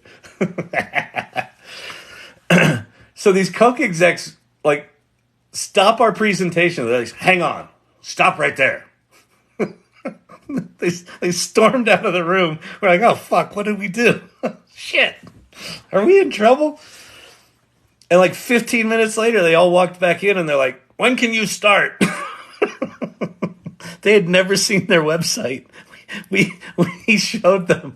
We showed them, that they're the world's biggest brand, and they accidentally ignored it in what was an emerging medium. And so that's what's going to happen with this. That's already happening with this stuff, right? Ron with his newspaper buddies there. "We don't need no stinking AI. We got writers. Blah, blah, blah." You're a funny, jolly Anglo-Saxon man. Why, thank you, I think. "He was the funniest Anglo-Saxon I've ever seen. Yeah, see? Yeah, Palooka." Who's that? There's a comedian that does a whole thing on the last time. It was something about like the last time white people, forget how he phrased it. I don't know, it's like still had moxie or something like that. And it was like back in that era. In the movies, they talk like, yeah, see? Yeah, you Palooka. Oh my God. Yeah, those were crazy times. But I mean, it's like one of the reasons I'm so excited about this stuff is like, I've seen the movie. I've been in the movie. Like, I know this movie. I know it. And it's like, it's just that thing. Everyone thinks you're weird. They think you're a fucking weirdo. Be a weirdo right now. Be a weirdo. Thank you, Forever Hooked, for the little magic spell. Be the weirdo right now. Get curious about this shit. Start learning this stuff. Or you'll end up like him.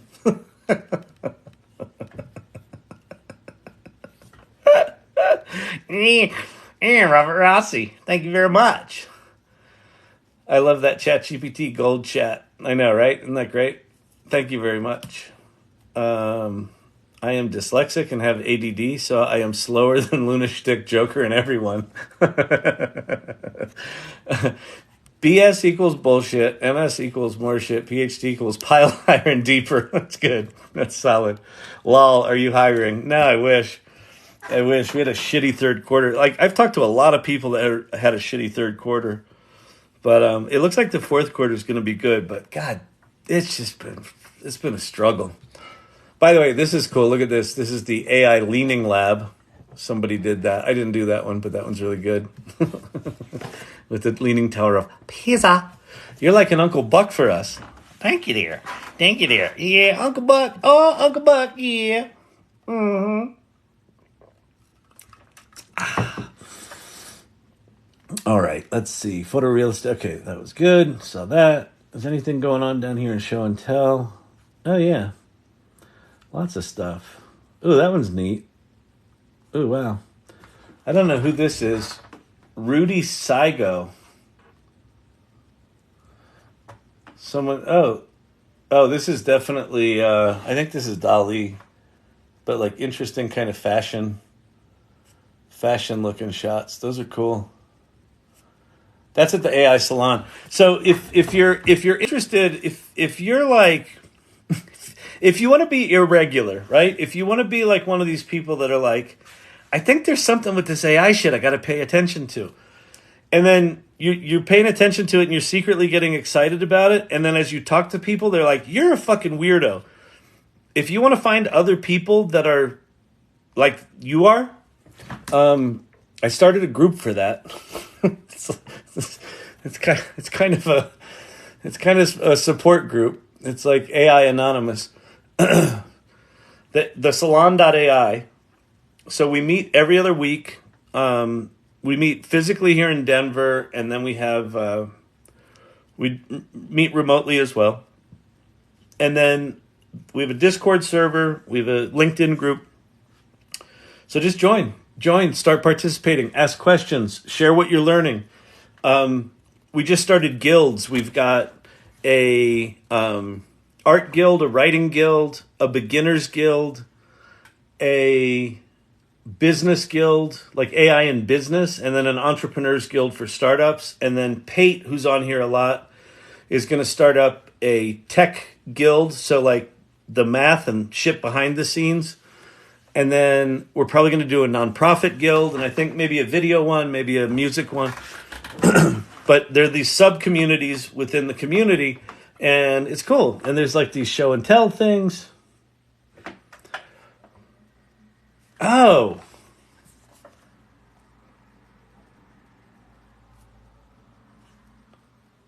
Hang on. Oh, I can't quite see it. I don't know what it says. These are those images. You might be able to see it from a distance. These are those images that have a word embedded in them. So squint your eyes. You might be able to see a word embedded in these. I can't quite see what they are.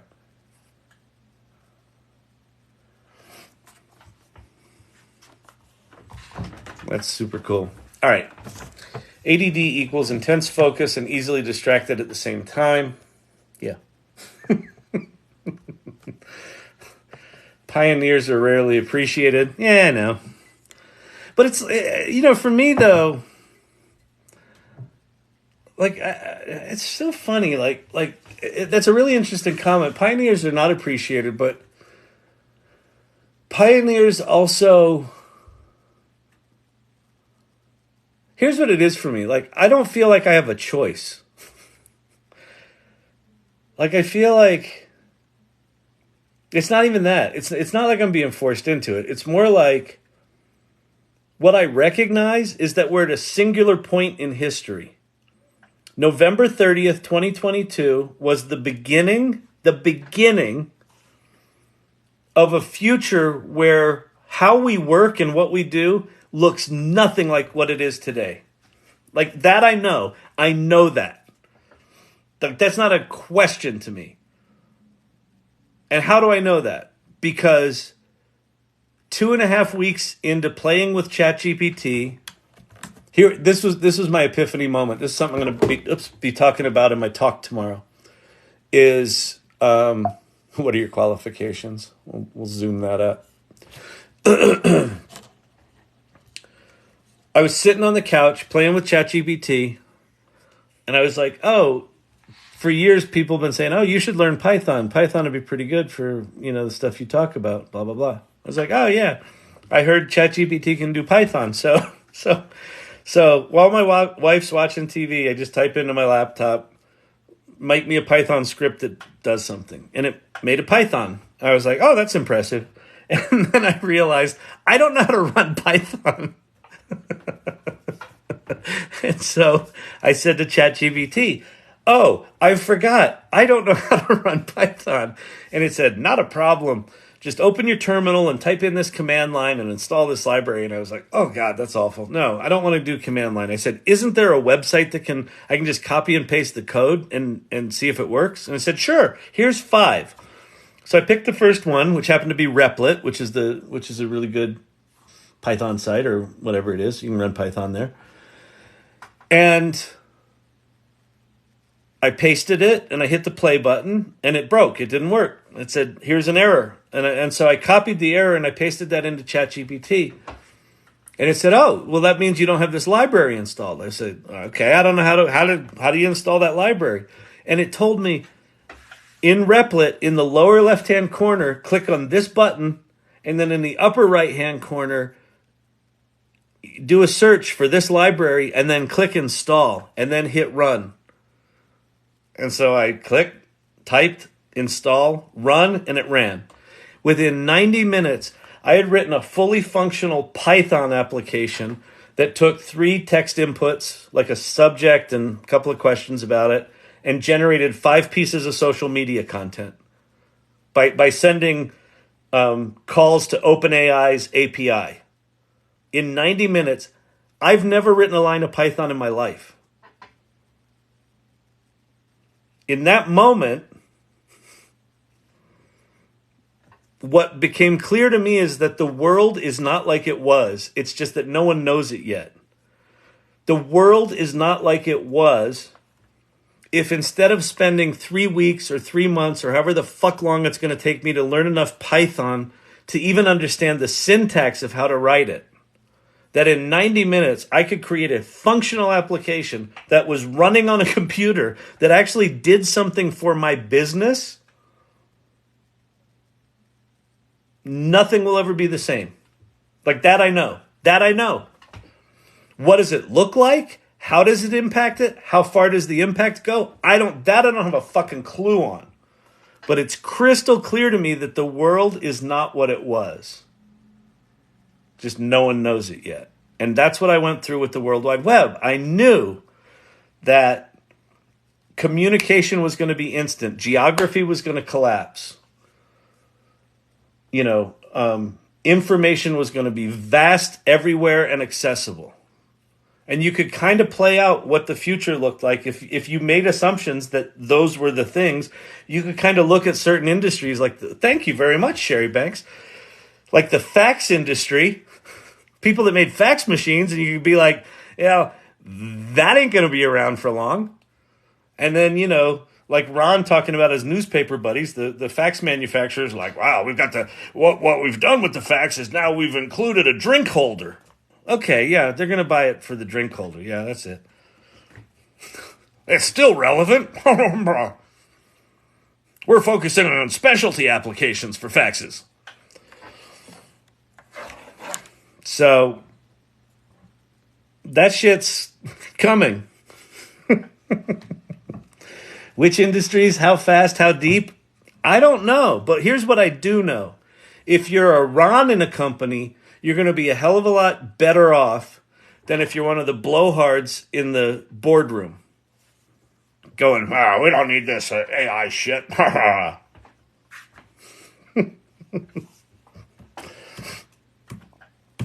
You know what those guys are going to do? We're going to see a lot of this. They're going to fucking retire. because I'm 58, right? I have a weird amount of energy when I get motivated about something. But a lot of existing companies are not going to have the desire to completely reinvent themselves. And so I think what you're going to see is yeah, let's let Ron run the thing. And they'll just fucking walk. Or they'll just, hold on with a death grip to the old business model and just watch everyone zoom by. Crazy. It's crazy, I tell you, it's crazy. It's very interesting to know when so many others don't know. Isn't it, Source Camp?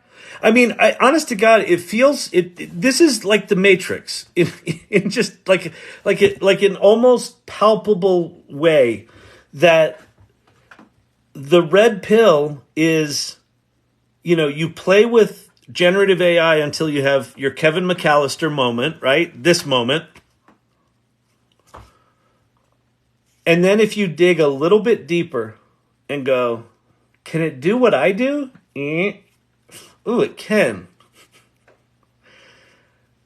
Can it do what my buddy does? Oh, it can. What's going to happen here? Oh my. And then once you're in, you can't unsee it. You can't unlearn it.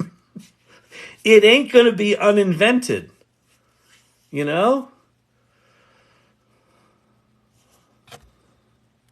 Sherry Banks, yeah, my wife gives me loving looks, but doesn't understand the implications of AI.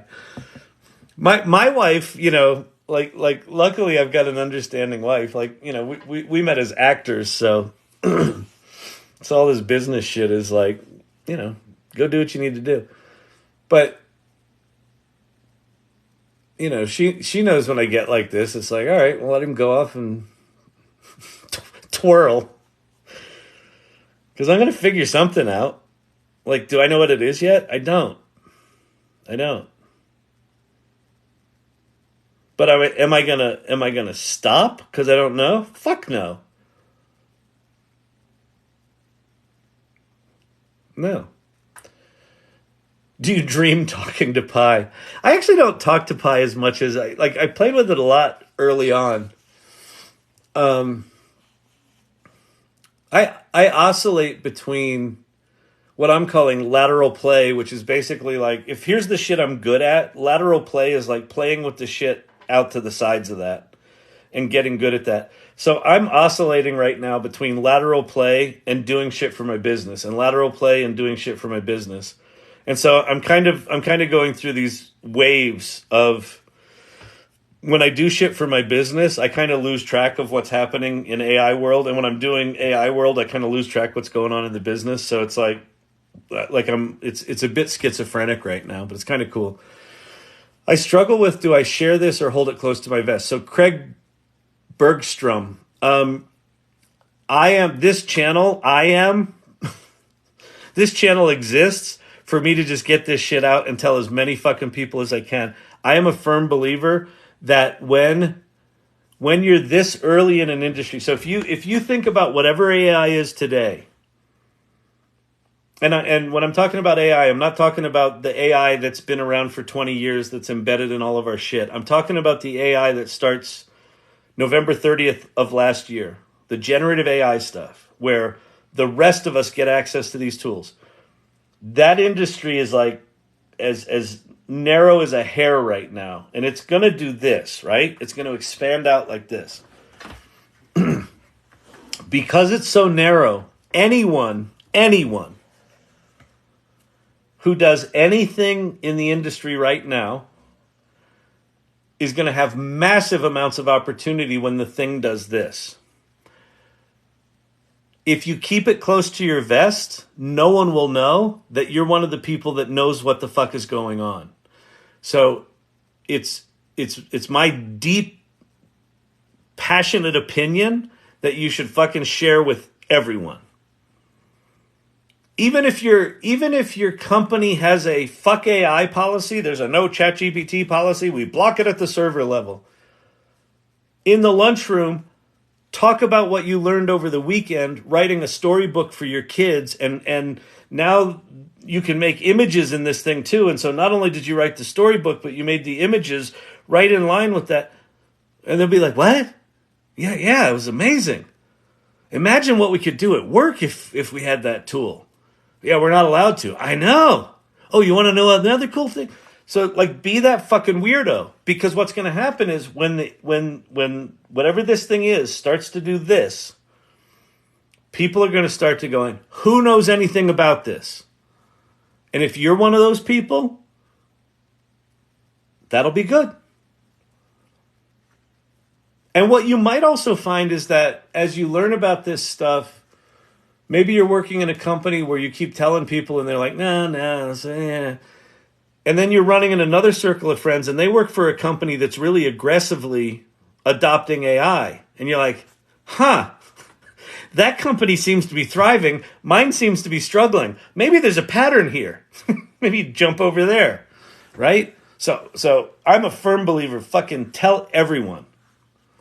Start a fucking TikTok channel. I did.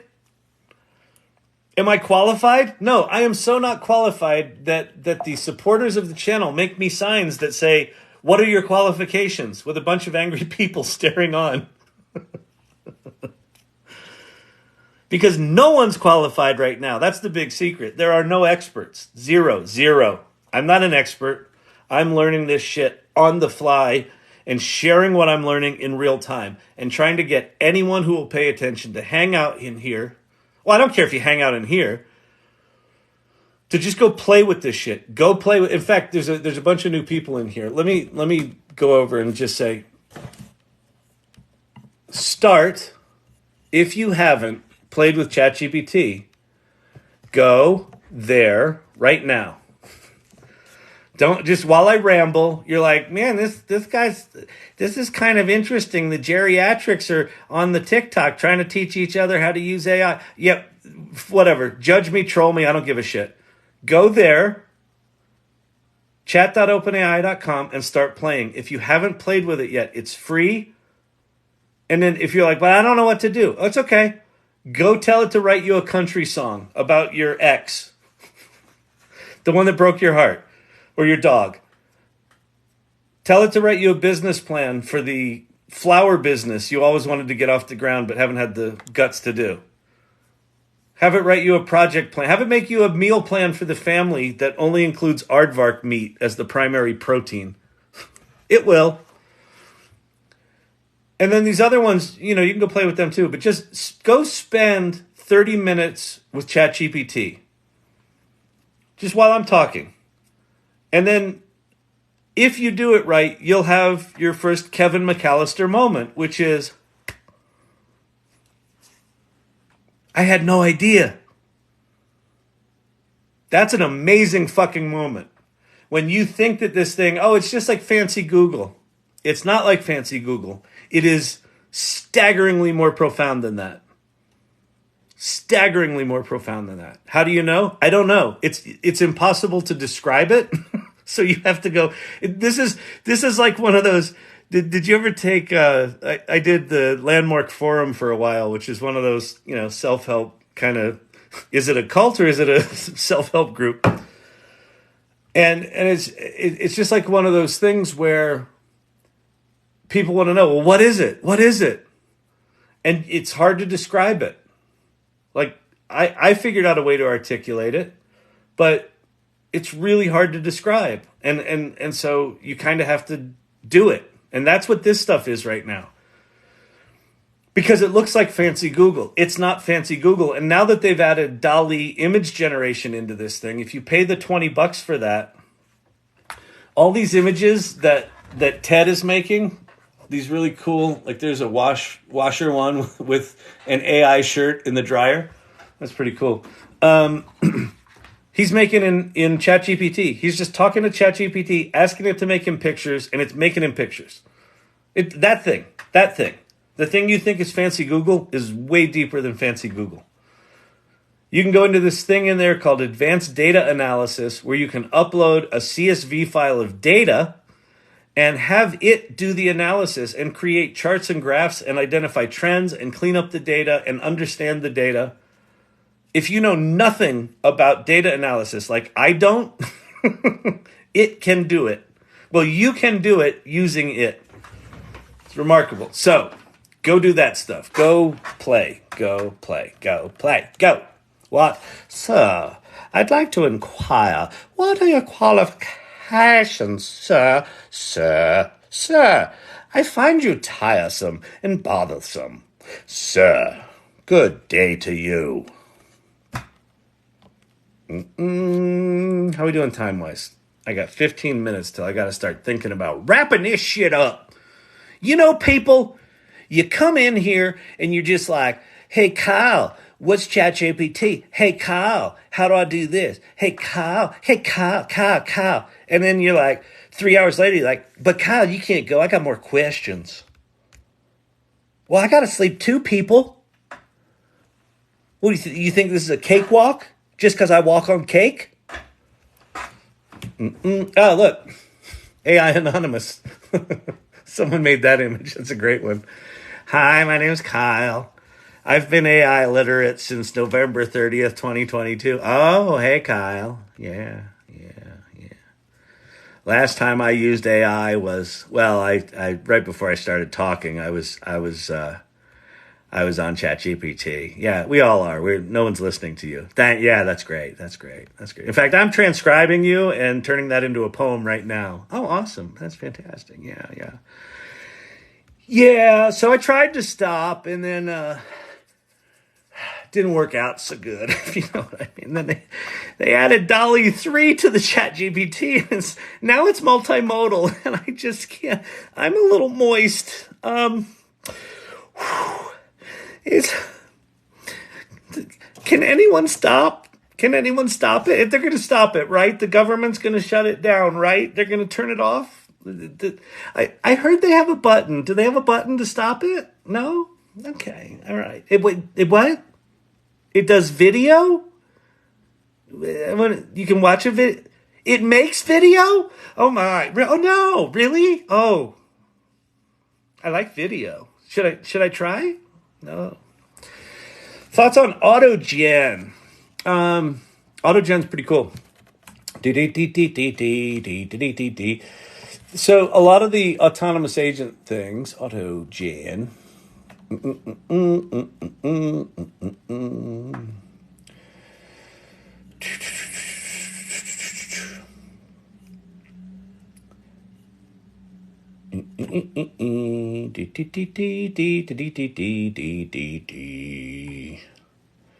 This is the one that's the software studio, right? Is that right?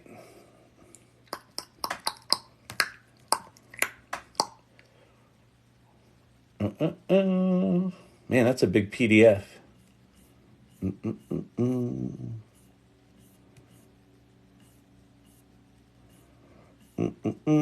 It might not be that one. So I think all these autonomous agent things are very, very, very, very interesting. They're very new. So basically what these things are is you're going to have these things called agents. So agents are like ChatGPT, except they can prompt themselves and then they can take actions autonomously. which is pretty cool, but it's also like a little fucking scary. But so imagine being able to have an agent that understands your preferences and books travel for you. And then you have another agent that understands your preferences and coordinates with your friends' agents to book social gatherings. And then you have another agent that understands your preferences, that finds activities for you to do. And then all three of those agents could talk to one another. And you also have a work agent that understands when you're busy at work. So you could basically just say to your agents, maximize my vacation time for the next 2 months. And then they would all coordinate with one another, take actions, book shit, ask you, hey, Sally's available, go to Cancun on this weekend and it doesn't interfere with work and it's fine in your budget. Do you want me to ask Sally if she wants to go, and you're like, no, I don't like Sally. Is Bob available? No, Bob's not available, but Bob could do it with Jim 3 days after that. So if you went in the middle of the week, the three of you could go, and then you go, yeah, that's good. And then it'll just go do shit. I don't know if this was the paper, the AutoGen one, but I think it might have been this one, or there's a related project where there's now it looks like Sim Life from the 90s, but it's all these little agents that perform different functions of a software company, like quality control and engineering and interface and UX and project management. And so you give it a task. I want a Asteroids style arcade game that you shoot cactuses with a 6-shooter. And then all of these independent agents for this virtual software company start collaborating, and they go make your software. Like, that's out there right now. Does it work really good? Is it perfect? No. Is it going to make you janky-ass software that doesn't quite work? Yes, because that's the stage we're at. We're early. We're way early. We're way earlier than anyone knows. But play it out 18 months. Play it out 18 months. In 18 months, that will exist as a thing that you can just say, I want a video game that does blank. I want it to be AAA. I want it to be this. I want it to have driving mechanics. I want it to have gambling mechanics. I want it to be social. I want it to only be available for my friends. Go. 15 minutes later, you get a little note. Want to play? There's your custom game. Where there's your custom vacation plan, or there's your custom book that you want to publish so that you can say you're a published author so you can get more speaking gigs. So I think the AutoGens of the world and the AutoGPTs and the baby AGIs and all of the tools that do that, LangChain is in the hood, are all fascinating technologies. I'm not messing around with them too much right now just because things are changing so fast there. I'm going to let them sort of bubble up to the next layer of interface and simplicity. But if I were at all geeky, I'd be digging into this shit heavy. Because it's absolutely the next thing. In fact, you want to see, let's go play. I can show you a little bit of what autonomous agents look like. We're going to go to ChatGPT. I don't know if you've heard of ChatGPT, but You can make money with ChatGPT. did you know that? How do you think I can afford a gold button? How? Because I know Parker. All right, we're going to go to advanced data analysis. And what that is it's a mode within ChatGPT that can do, come on, say it, advanced data analysis. Was at an AI event today, and the presenters said a tool was still a little janky, and I lulled. That's awesome. That's awesome, Chris. Oh, these tools right now, they're janky pieces of shit. So let me show you a little bit of autonomous agents. So what you do here is you can attach a file. So I'm going to go grab a zip file that has a CSV in it. Let me see, archive. I don't know which one this one is. I literally don't know what's in this zip file, but here's what I'm going to say. Figure out what's in this zip file and identify the structure of the data and what might be interesting about it based on that. So that's not so much a prompt as kind of an imperative. like it's just kind of like, hey, I'd like to know what's in there. And so it says it did this work, and it said you can show the work. Well, what was the work it did? Well, the way advanced data analysis works in ChatGPT is it creates what's called a container, which is sort of a self-contained little like think of it like a mini computer that can run and execute code in your chat session. It's like a little bucket in your chat session that can run code. And it's been given access to a bunch of Python libraries. And so it uses the large language model to interpret what you ask, and then it gives itself a set of instructions, and it writes and executes its own Python code. So it imported those two libraries. It wrote this code to unzip the file, and it unzipped the file. And then it says, okay, it contains unemployment data. Great. And it says, to better understand it, let's look inside the CSV file. And so then it imports Pandas library, and it goes and looks at the data. And all I typed was what's going on in here. Look, it did all this. It's prompting itself.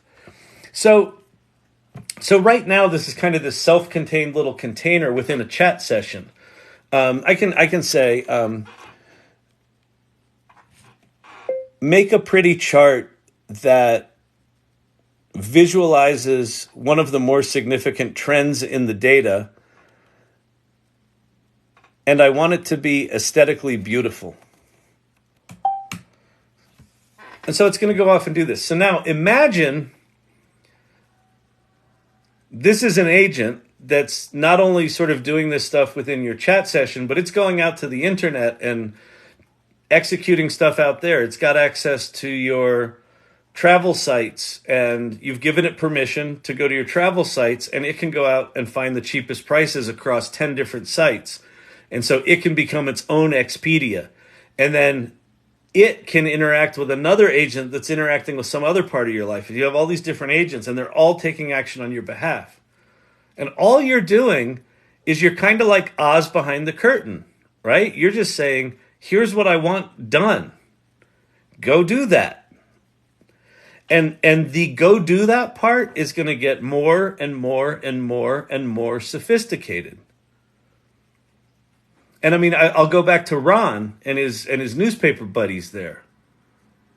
What do newspapers look like in the future? Am I going to go to the New York Times? Probably not. But what I'm probably going to do is I'm probably going to use something like Google Bard, who cut a $100 million deal with the New York Times, to get their data so that I can say to Bard, hey, tell me what's going on in the news in this particular area, and limit your search to trusted sources. And so it will limit it to New York Times and whatever other sources Google cut deals with. And so how you interact with trusted news sources in the future is probably going to be hyper-personalized. And it may not look at all like the current advertising model. And so what do those companies do? But that's kind of the future of autonomous agents. And I mean, even the DALL-E shit, right? We'll put it in DALL-E mode here and go,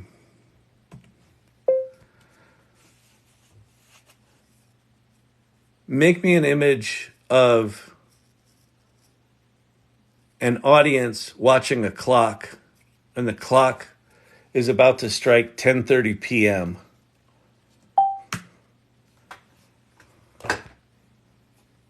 So DALL-E 3 now, it says it's creating images. What it's actually doing is it's off writing its own prompts. It's writing 4 distinct prompts.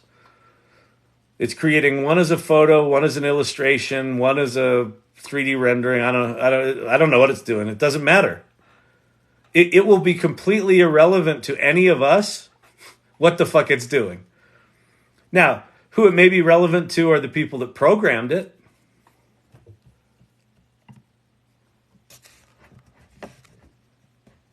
But like, that's an autonomous agent, right? That thing, if I wanted to find something like that in stock photos, I probably couldn't find it. So I'd probably have to go find an image of a clock, an illustration of an audience. Hopefully it's stylistically similar. Pop them into Photoshop, layer them, trim them, cut them. Or, perfect. That's exactly what I needed. That's good enough. Back to that. I was talking earlier about triangles of the triangle of content, where at the very tippy top you need hand-built bespoke content, but most of the content that you need is the bottom half of the pyramid, or the bottom 2/3 of the pyramid. It just needs to be good enough. So this is good enough. And we're going to have these agents that are going to go out and they're going to book travel plans that are good enough. They're not going to be perfect. And then over time they'll get more and more perfect, and they'll just become what we expect. But so there are little glimpses of autonomous agents in the tools we have access to today. But, hi, my name's Kyle. I've been into AI for like 2 years. Hi, Kyle. Hey. So, when I started, I was just making pictures, and I thought they were cute, And then I got into Dream Booth. And Dream Booth was like, oh, I could upload pictures of myself. And I'm like, I'm kind of chubby. I don't know if you knew that. You probably can't see it, but I hide it well. So anyway, I would make pictures of myself, and then I'd put them in Dream Booth, and sometimes it made me look like a superhero. And I was like, oh, I'm pretty good looking. And I kind of liked it. It helped my self-esteem. And then other times it would just make me look like a 400-pound tubby. And I was like, oh my God. And then ChatGPT came out. Oh, yeah, we know that one. Yeah. So, and then I would use ChatGPT, and it would just make all these words, and I was like, I make words. So, and then I cried a lot, and then I thought, oh, it's super exciting, and then I got sad again, and then I got excited again, and I got really sad again, and I got excited again, and that's where I am now. Is I'm sad and excited. And I cry a lot, and I'm a little verklempt. Yeah, I love this image. I know, it's so good, isn't it? I think we'll keep it like this for a while. Let people. Actually, this is pretty good. People are scrolling through TikTok, and rather than seeing Rosie O'Donnell, they're like, "AI Anonymous, what the fuck is that?" That's good. It's such a good image. Turtles and llamas. Oh my goodness, people. Y'all make me laugh. It's so good. All right, let me get to a few more questions. I'm going to shut this thing down. We got to get out and smoke our cigarettes after our little cup of coffee in the meeting. I can't believe Larry forgot the donuts again. It's like, come on, Larry. You got one job. Well, 2. Don't use AI and bring the donuts. AutoGen available for irregular people. What's interesting about the irregulars in here is that some of them are pretty technical and geeky. Like Herod's pretty technical. Pate's super technical. There's a couple of people in here that are good on the technology side. I would call myself technology literate, but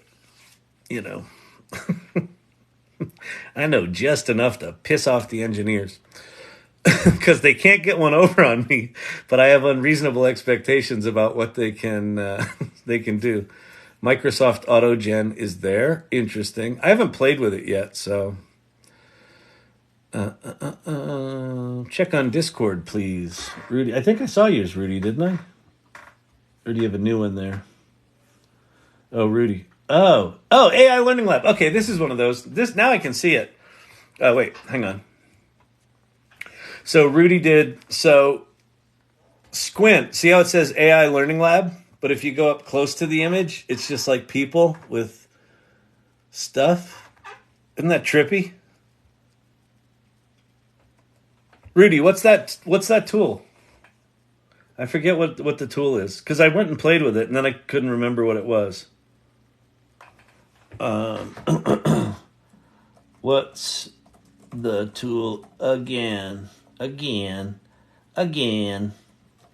God, the keyboard on my iPad is it's just too small, so I mistyped because I'm not used to that letter spacing. Microsoft AutoGen is the teams of AI agents working together like employees of a company. Yeah, that's super cool.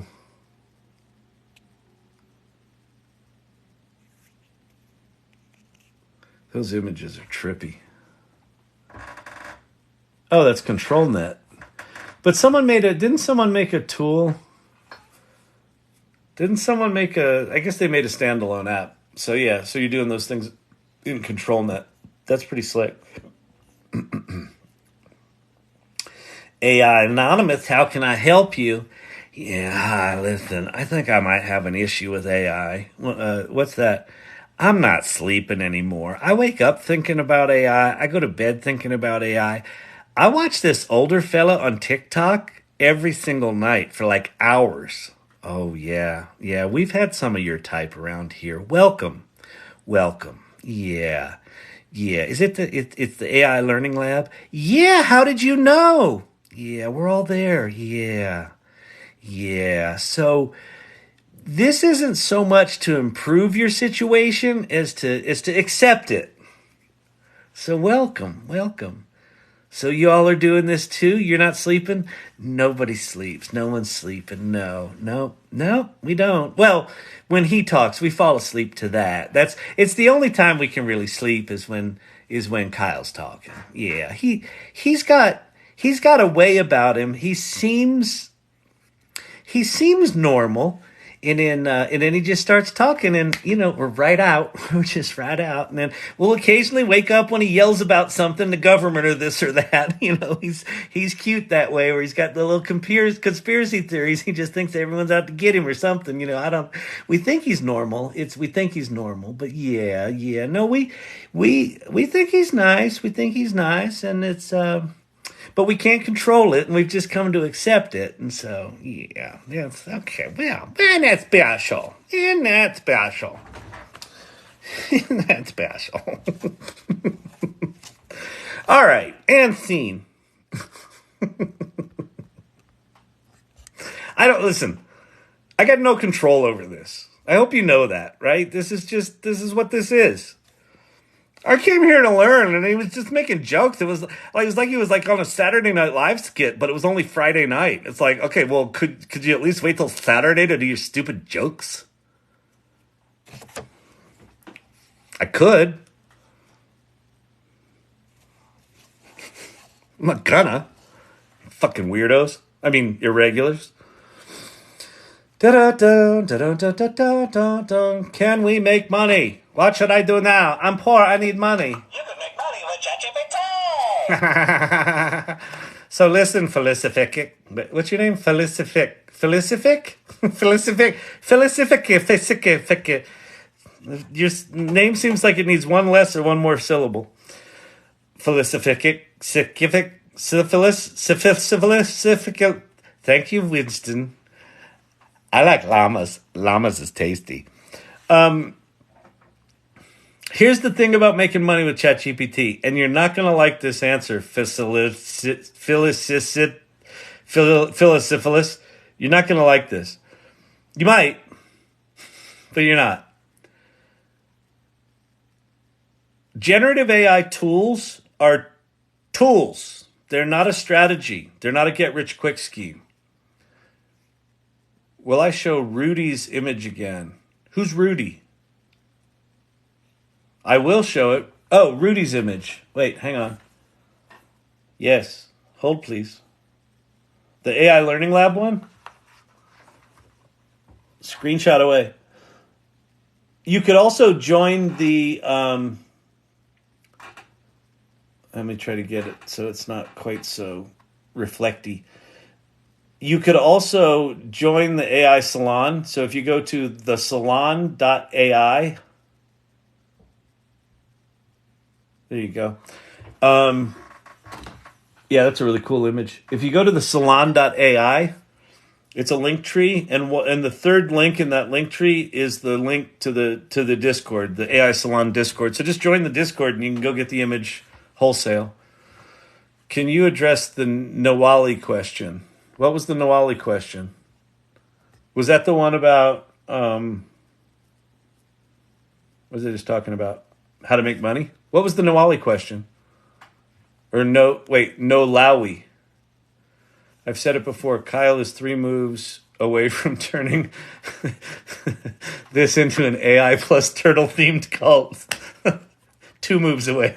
2 moves away, Pate. This is we are quickly descending into cult territory.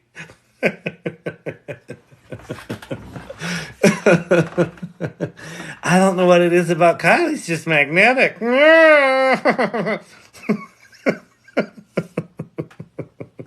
I'll do anything he says. Don't do that.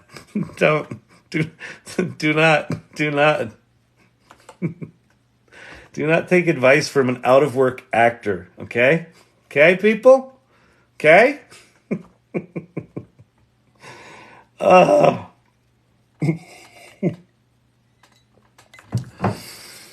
Nalawi, I can't get a graph response like you do. You mean in code interpreter? Hang on.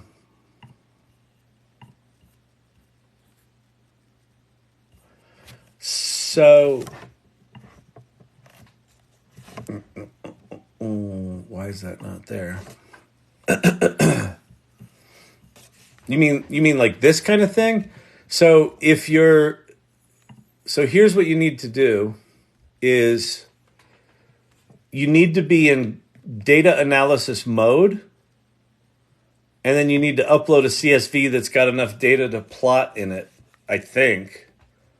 So what I do, Nalawi, is, sorry, mentally I've got the W before the L, so now I have to think about how to say your name.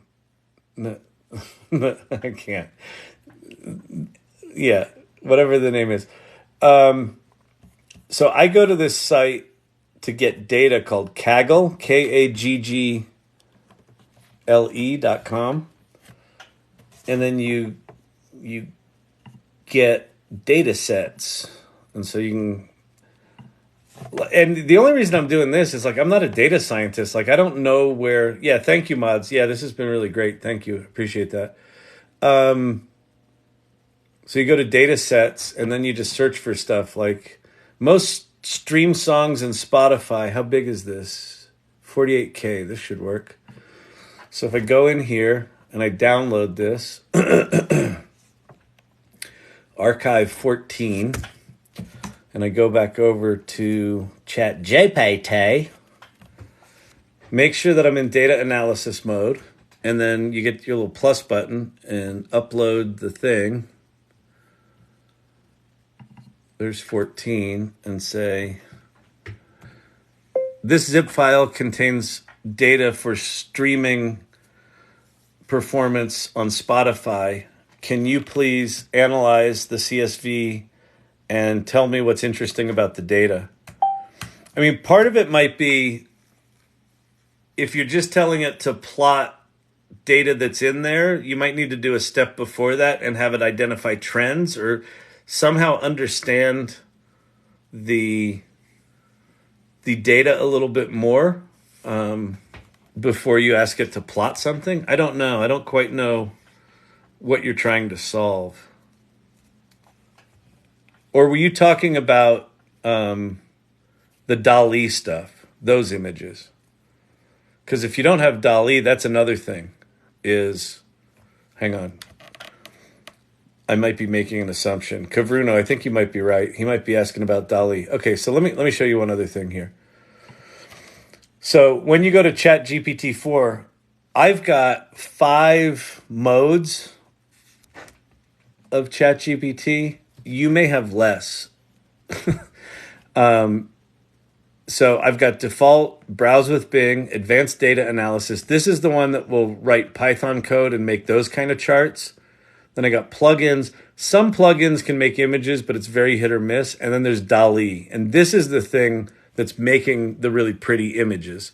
So if you don't have DALL-E, it won't make images. But this is coming to anyone who's a ChatGPT Plus member. All of these should be coming like in the next week or two. Here's the deal. OpenAI has their developer conference on November 6th. So we are October. It's Friday the 13th, people. It's scary. We're 3 weeks out from the OpenAI developer conference. So what it appears to me is that they're getting all of these new features out there because they're probably going to announce some additional shit on top of this. My gut is telling me they're releasing all this stuff as a preemptive move against Google's Gemini, which is also supposed to be multimodal and better than GPT-4. So I think they're sort of pushing this stuff out a bit early, and then they're probably going to announce some really cool shit at their developer conference, is my guess. So I think within the next 3 weeks, we should all have access to this. Which AI is a good source of legal advice relevant to the law? So Zindel, there's a site called donotpay.com. I think it's .com. Let me just confirm that. Do not pay. Yeah, .com. So this was started by a 19-year-old like 7 years ago, and it's basically a virtual lawyer. I wouldn't say this is a good source for legal advice, but it's got like really specific things. Like if you want to fight a traffic ticket, it'll fight that for you. I would go to perplexity.ai, does searches with sourcing in it. And then also, let's go look. This might be a place to go look for plugins. Hang on. So we're going to go back to ChatGPT. And we're going to go to plugins. And then now in plugins. So the way plugins work is plugins are very hit or miss. So I don't talk about them a ton because they're so janky. they're just fucking janky. Okay. So the way they work is you've got a list of plugins. In any given chat session, you can enable up to 3 of them, but you can install as many as you want, but you're only activating, up to 3 in a chat session. If you go to the plugin store, I'm going to search for legal, Legal. And let's see what it comes up with. How many pages are there? Are there only 4 of these? Answers any inquiries related to Chinese law. Fiscal note enables access to select market-leading real-time data sets for legal, political, and regulatory information. So fiscal note is a kind of law. Mid-page case law. Interact with U.S. case law, searches, summarize, answers. So let's do mid-page case law and fiscal note. Oh, I've got to have an account there. Some of these things you have to have an account on the sites. That's why these things are hit or miss, is because just sometimes they're just crap. Shit, let me go back there. Dang it. Plugin store. Legal. Fiscal note. Okay, that one installed. And then let me look up law.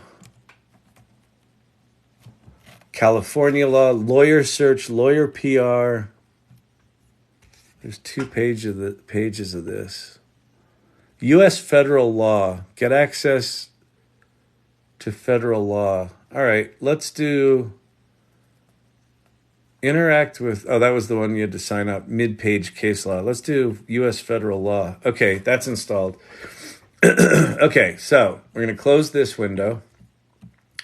So now we've got that fiscal thing, fiscal note, and U.S. federal law are plugins that are enabled for this chat session. And then I'm going to say,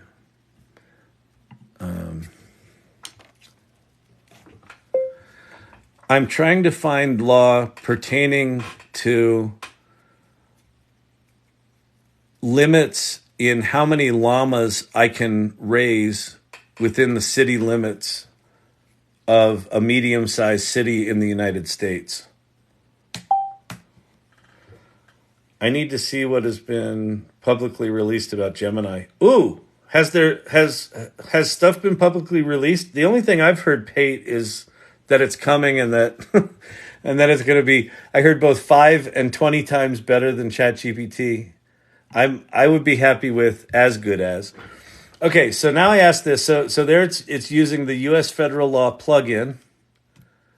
As a large language model, I'm not a lawyer. Okay, fine. But did you find me anything? Hi, this is Madison. Wait, this is Mason, the developer. I'm trying to improve the plugin and expand the types of questions it can answer. Wait, to find specific regulations that apply to a situation, you need to check with the municipal codes in the city. Huh. Can you find me a specific case law that pertains to keeping animals in captivity? Damn it. I mispronounced captivity and it wrote kectivity. Captivity.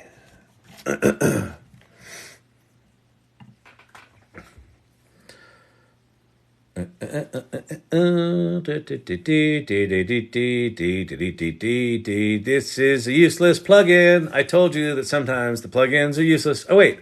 For instance, under Title 18, Chapter 3, something 42, I guess paragraph 42 or section 42. I don't know anything about law.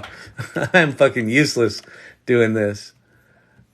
Another example, Title 16, Chapter 1, Section 404, C-3 prohibits hunting or the killing of any wild animal or bird within the limits of city parks. Wait, what? You can't kill animals in city parks? That makes no sense to me. It's a joke, people. It's a joke. It's comedy. It's what we call comedy. It's like comedy without the laughs. These laws indicate federal interest, preserving wildlife. All right, so it sort of did that. Now, it didn't hyperlink them. So the other thing that I would do is I would go to, there's an AI for that, and I would go to futurepedia.io. Here, let me show you those. These top two here. I'd go to those two, and those are full of AI tools. And just look up legal and law. There might be specific applications people have made. So he had a CSV file. Okay. I don't know. I don't know why his thing wasn't. Sometimes, code interpreter or the advanced data analysis, sometimes it just sucks. Sometimes it just doesn't do stuff good. You just got to keep trying again. So let me try this again. Can you make a circle chart? No, I don't want a circle chart. What is the kind of chart I could make that shows an XY axis and has circles of different sizes where the size of the circle represents one thing and its position on the XY axis represents another thing that would be relevant for this data? So I'm going to ask it to figure out for me, like I know what I want the pretty picture to be. I'm going to see if it can figure out. Here we go. X-axis, danceability of the track. Wait. Y-axis, energy of the track, bubble size, number of streams, or release year, number of times it's appeared. Let's go with the first one. I like the first idea. And can you make the circles beautiful colors where the color of the circle represents a fourth piece of data?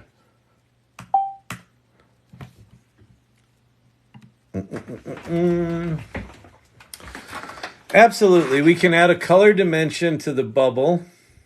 What's that say? What the hell does that say?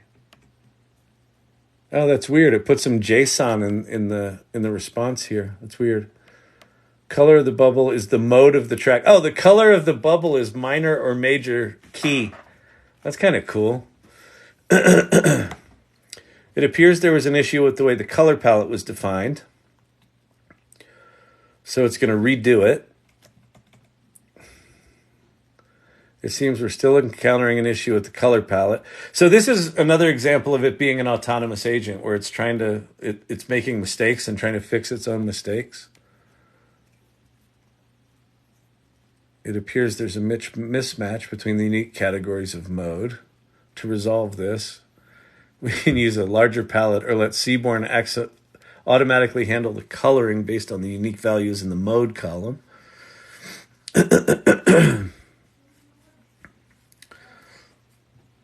So what's it doing here? It's writing code. It's doing what it's doing. Did it win? Did we win? Or are we losing? I think we're losing. Whatever Seaborn is. Relational pi 65 points. AX scatter. So it looks like it's trying to do something.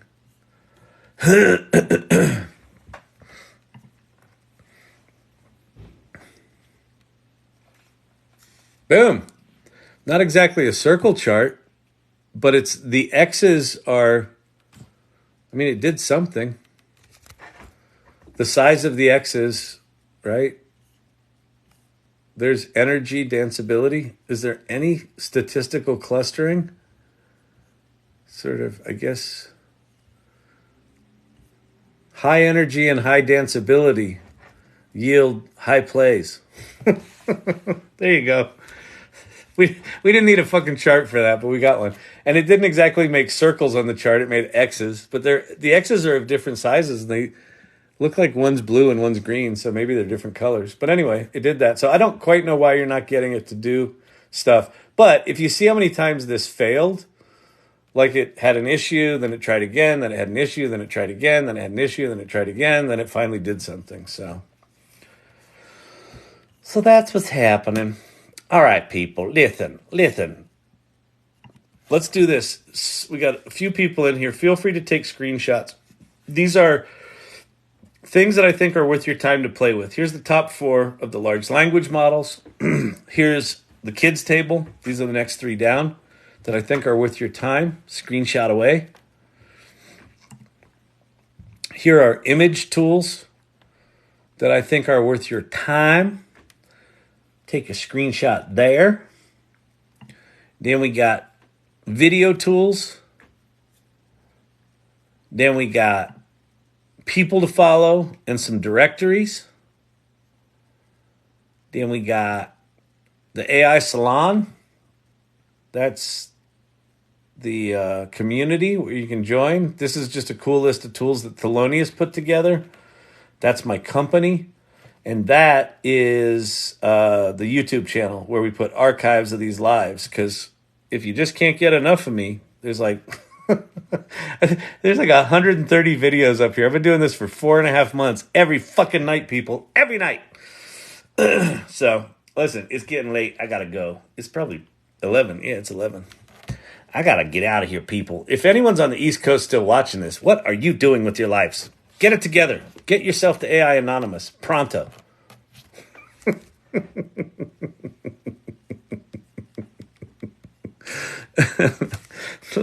Let's end it. Let's end it on this lovely image.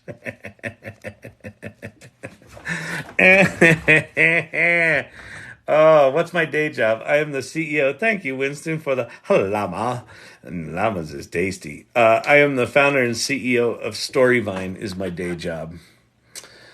And I'm speaking, if anyone's here in Boulder, I'm speaking at a conference tomorrow called AI Peaks, which is Colorado's first AI summit.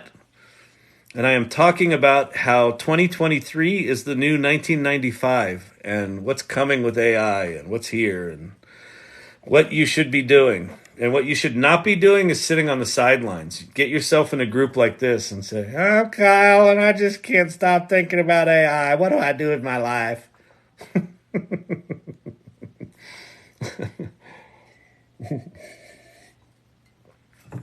It's crazy, I tell you. It's crazy, I tell you. Oh, okay. It looks like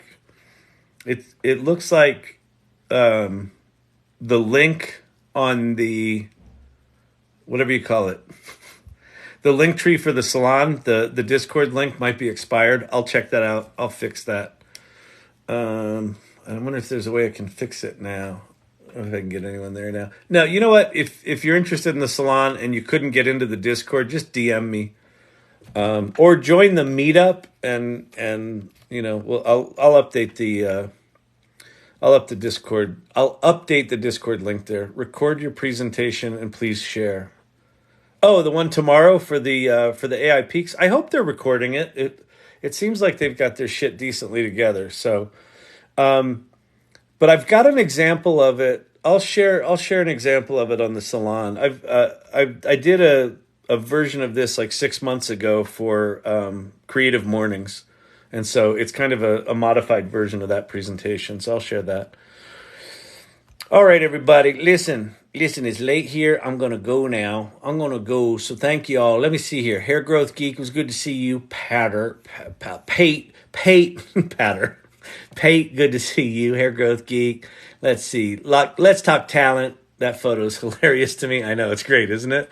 Cavruno, Emilio's wife. Ted, thank you for all you do. Sherry Banks, thank you so much. You've been popping those gifts up all night. I really do appreciate it. Cam Catkin from Cleveland.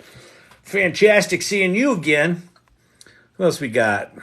In here? Forever Hooked. Cavruno, as always, thank you. You always contribute really cool things. Robert Rossi, thank you. Peace. Share Bear. Forever Hooked. Emilio's wife, of course. Late as always, but here. Late, but here. All right, everyone. Peace out. It's Friday night. You can go on your date night now.